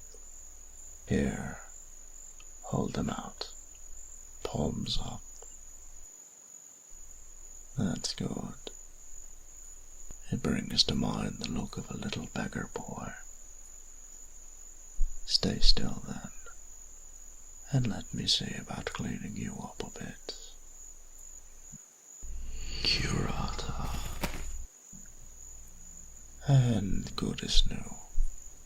Nothing like a touch of magic to spruce oneself up. Now that we have that sorted out, let's continue. I'm very much looking forward to sharing a meal with an old friend. And a new one, of course. Where were we? Seems you've already made a few. Excellent. You are just about at the end. I must have wonderful timing. Please, continue. I'll just act as your support here. I promise that I won't be much of a bother. Here's the batter.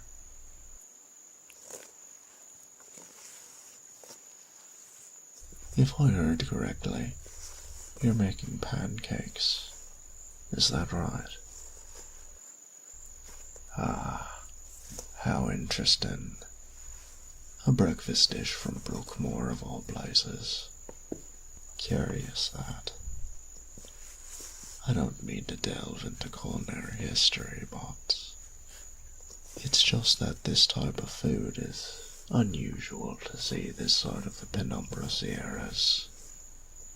Well, actually, there is one circumstance that would make sense. But the kitchen is no place for hypotheticals.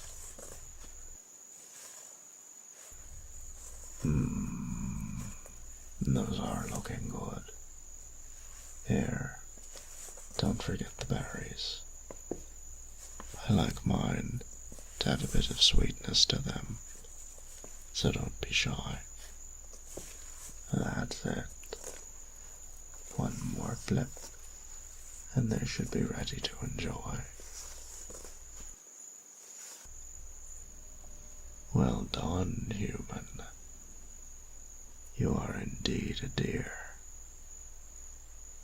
Audubon, I'm sure you're quite eager to get a taste, but watching us so intensely is distracting you a bit from your work. Have you finished setting the table yet? Having a place to sit would make the meal all the more enjoyable, after all. Oh, yes. Let me just put these off to the side for now.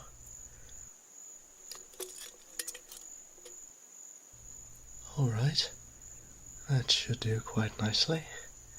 The table is ready and cutlery is already in place. All ready to be enjoyed. A charming little breakfast for three. Dear, if you wouldn't mind coming over and bringing the food with you, setting it right there in the middle. Oh, but if it would strain you, I can take it for you and you can rest for a bit. You've already done so much today. Now, don't stifle the poor boy, Audubon. All you need to do is look, in order to tell that the injuries aren't that severe.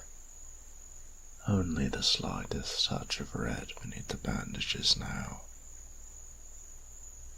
And with the scent of medical herbs and disinfectant that hangs around him, I imagine he must have been on the mend for some time now. A month or two, by my approximation. Now, how can anyone expect him to recover if everything's being done for him? Go on then, little human. Surpass your previous limitation. Wait.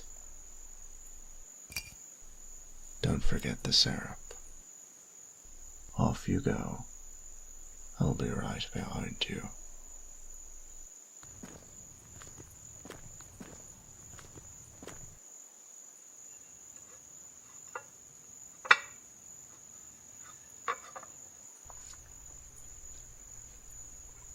Well, here we all are. I must say I didn't think I would have such a full table today. Truly, I have been gifted with an unexpected blessing from the dark. Well, the pancakes turned out well, light and fluffy looking. No reason to sit and look at it all night. And let's eat then. And there should be plenty for everyone. And no leftovers, unfortunately, but we can just as easily do this again sometime.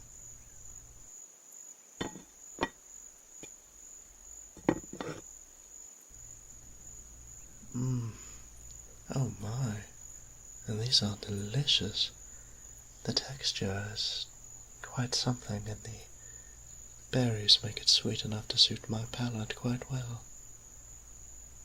You did an amazing job helping to make this recipe, dear. Thank you for all of your hard work. And it certainly has been some time since I've seen you, Leandros. How have you been? You're looking quite well. If I recall, the last time we spoke, you were wanting to join the catechism. Mother Delenvar was supposed to be scouting you. Did anything ever come of that? Mother Delenvar Cyprie. She earned her full name 30 years ago. And, regarding your actual question, I've acted as an agent of the catechism for many years now. The work has been fulfilling. I serve Vanite and their church as a priest, like many do. Although, being within the catechism, my duties are a bit more internal. Oh, that's just wonderful. She must be so proud. And you as well. I know how you agonized over the trials. There were times when you kept us all up late into the afternoon, quizzing and drilling on any little piece of scripture you could get your hands on. You were quite the studious one, and I'm glad to see that it's paid off for you. Oh yes, hard work must always be appreciated. The labours one endures to hone a skill serves as pavement towards a desired future. It took much to get to this point, and I would be a great fool to think that I had achieved it on my own. I had many wonderful mentors and fellow acolytes that pushed me to achieve my goals. However, I seem to recall you not being terribly caring towards obeying rules, especially ones others have set. You did often have to spend many a night scrubbing the pews after questioning scripture. Yes, indeed. I got to know every forgotten corner of the sable spires, all throughout seminary. Wandering those halls gave me time, peace to gather my thoughts a bit in between classes. I had always found it odd that only a punishment awaited when sensitive questions were asked. An answer surely was the easier option, wasn't it? The Cabal had scripture that holds the answers to questions mortals wouldn't even think of. Yet they only felt comfortable covering the same topics over and over, hardly even entertaining anything beyond that. You speak Lightly of our tradition, the Twilight Cabal brings the will of Vanite into this mortal plane. Their word is that of the invisible black, as it has been since the time of the Primera Canon's first creation. This is our history, our way of life, and on life, the very same history and purpose that you willingly took on when your blood joined the chosen and took its place in this tapestry of faith that spans the eons, and as a part of a much larger whole. You must already know by now that doing whatever you please tends to have its effects, and some are not all that pleasant. The kinder ones include being shuffled off to a way station far from any of the main settlements to service any wandering stragglers of the bone tide that might have splintered off from their groups. Is there not a touch of irony in the lost being tended to by the wayward? A strange mercy in that, but there are other effects, and like I said, they can be willed to happen just as easily as the kinder ones. A mercy? Is that what the Cabal has decided to call this? I have been alone all this time, cut off from everything I have known, stolen away from the life that I was promised to have, the one that I was assured was fated by Vanite themselves. Has their will flowed alongside mine in every vein and artery? Yet my questions were punished, small at first, until they escalated to this. The Cabal does not contact me, and until now, no one has come to check if I was even still here, as if I didn't even exist anymore. Not a word from anyone for half a century. And now, after all this time, someone finally comes to see me. An agent of the Catechism. But not just anybody. You. Leandros, please. We were close as mortal men, and friendly throughout the centuries as chosen. So in spirit of the times that we spent as friends, please tell me why you're here. Before we continue, let me first thank you for the meal and the opportunity to rest my legs for a bit. I have indeed had quite a long trip through our country, a trip that I have made on the order of the Void Lords within the Twilight Cabal to enact the will of Vanite, as determined by consultation of the Books of Life and Names. After reviewing the charges against you, Otavon, the Twilight Cabal have determined that you are to be tried on charges of flagrant and repeated acts of heresy against the Church. Heresy? No, that cannot be. That's not true. The Cabal has made a mistake, Leandros. If I could just make my case, I'm certain that there would be... In consideration of the severity of these accusations, the Church has ordered an inquisition against you to determine if these accusations are true. The Catechism has taken over this request, and have been given permission to investigate these claims to the fullest extent.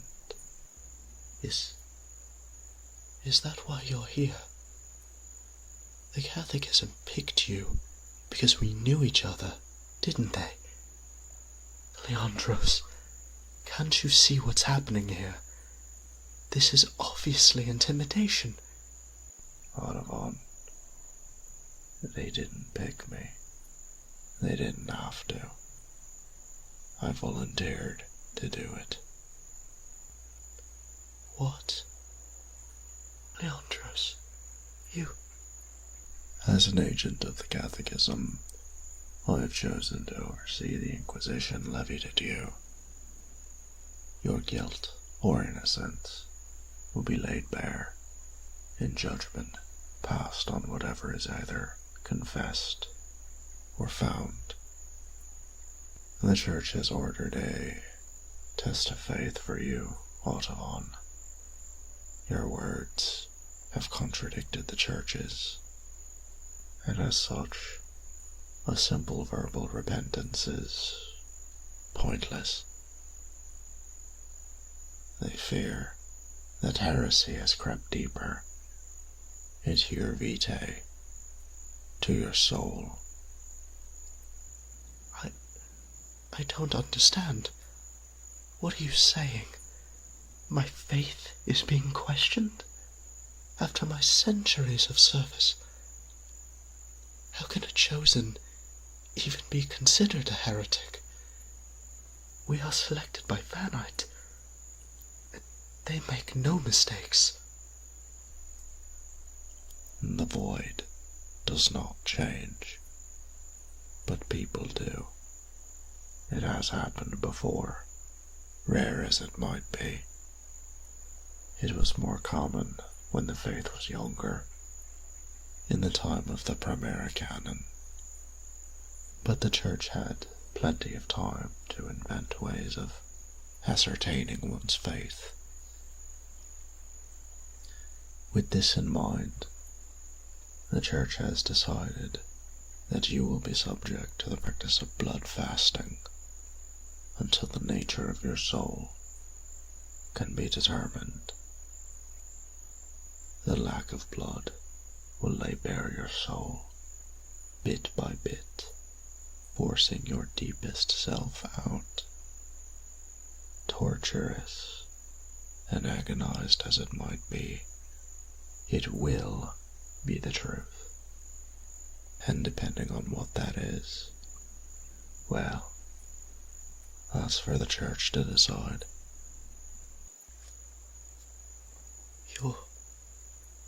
You're going to starve me. That's just cruelty. What could you even hope to uncover with such a barbaric act?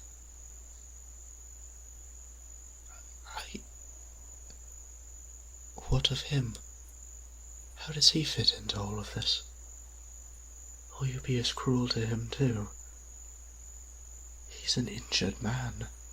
I gave my protection to him. In these very walls I swore that no harm would come to him. I don't want to, but I promise if you are going to hurt him, then...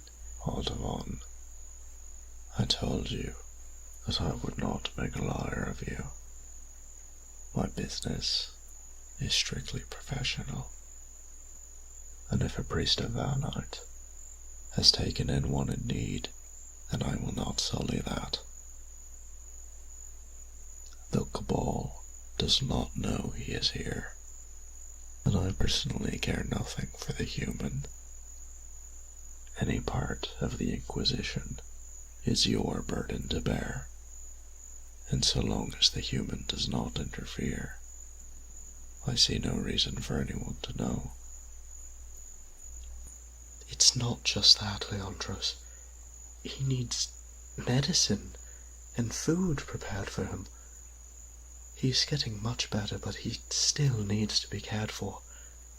I still have duties I must do for him, so that he might recover.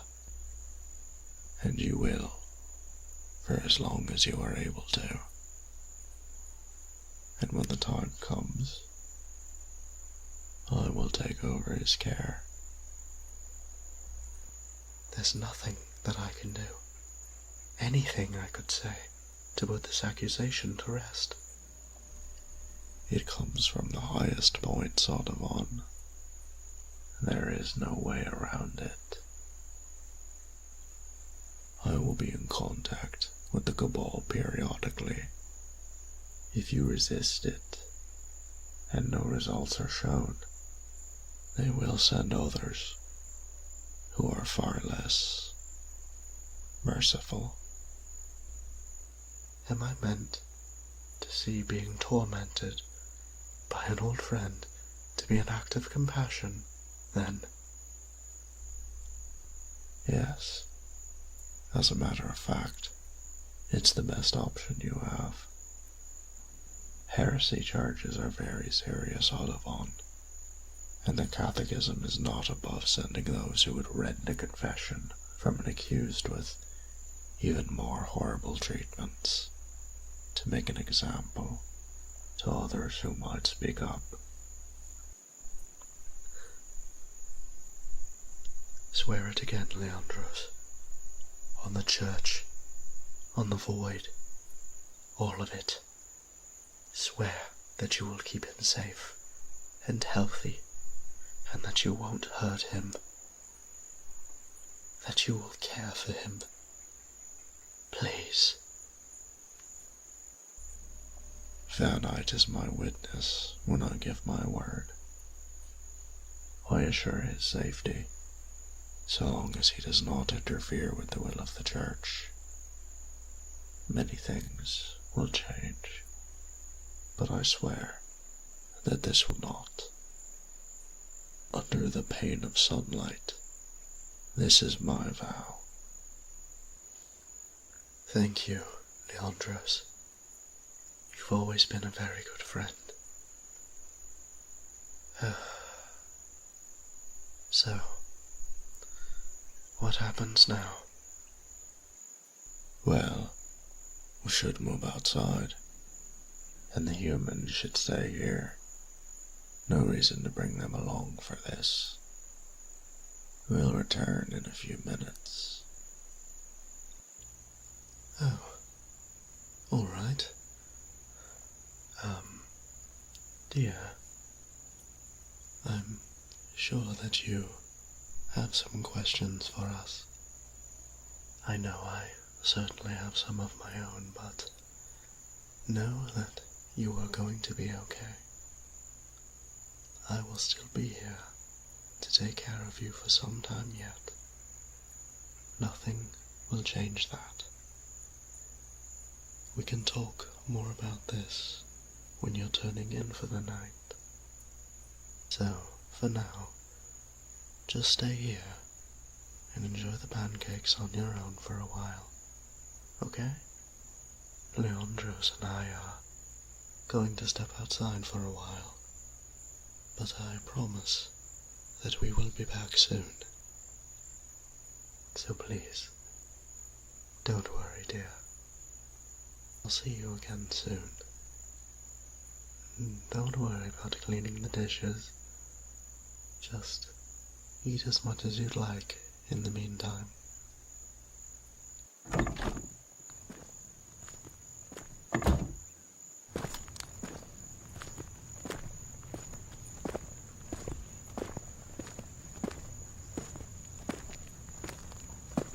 Leandros, how much further do we need to be in the garden?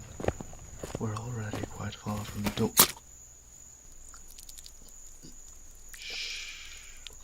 Quiet now, Audemon. You wouldn't want the human to hear this. The sound of an opened throat is off-putting to them, usually. Just relax. Fall if you need to. That's it. You won't die from this.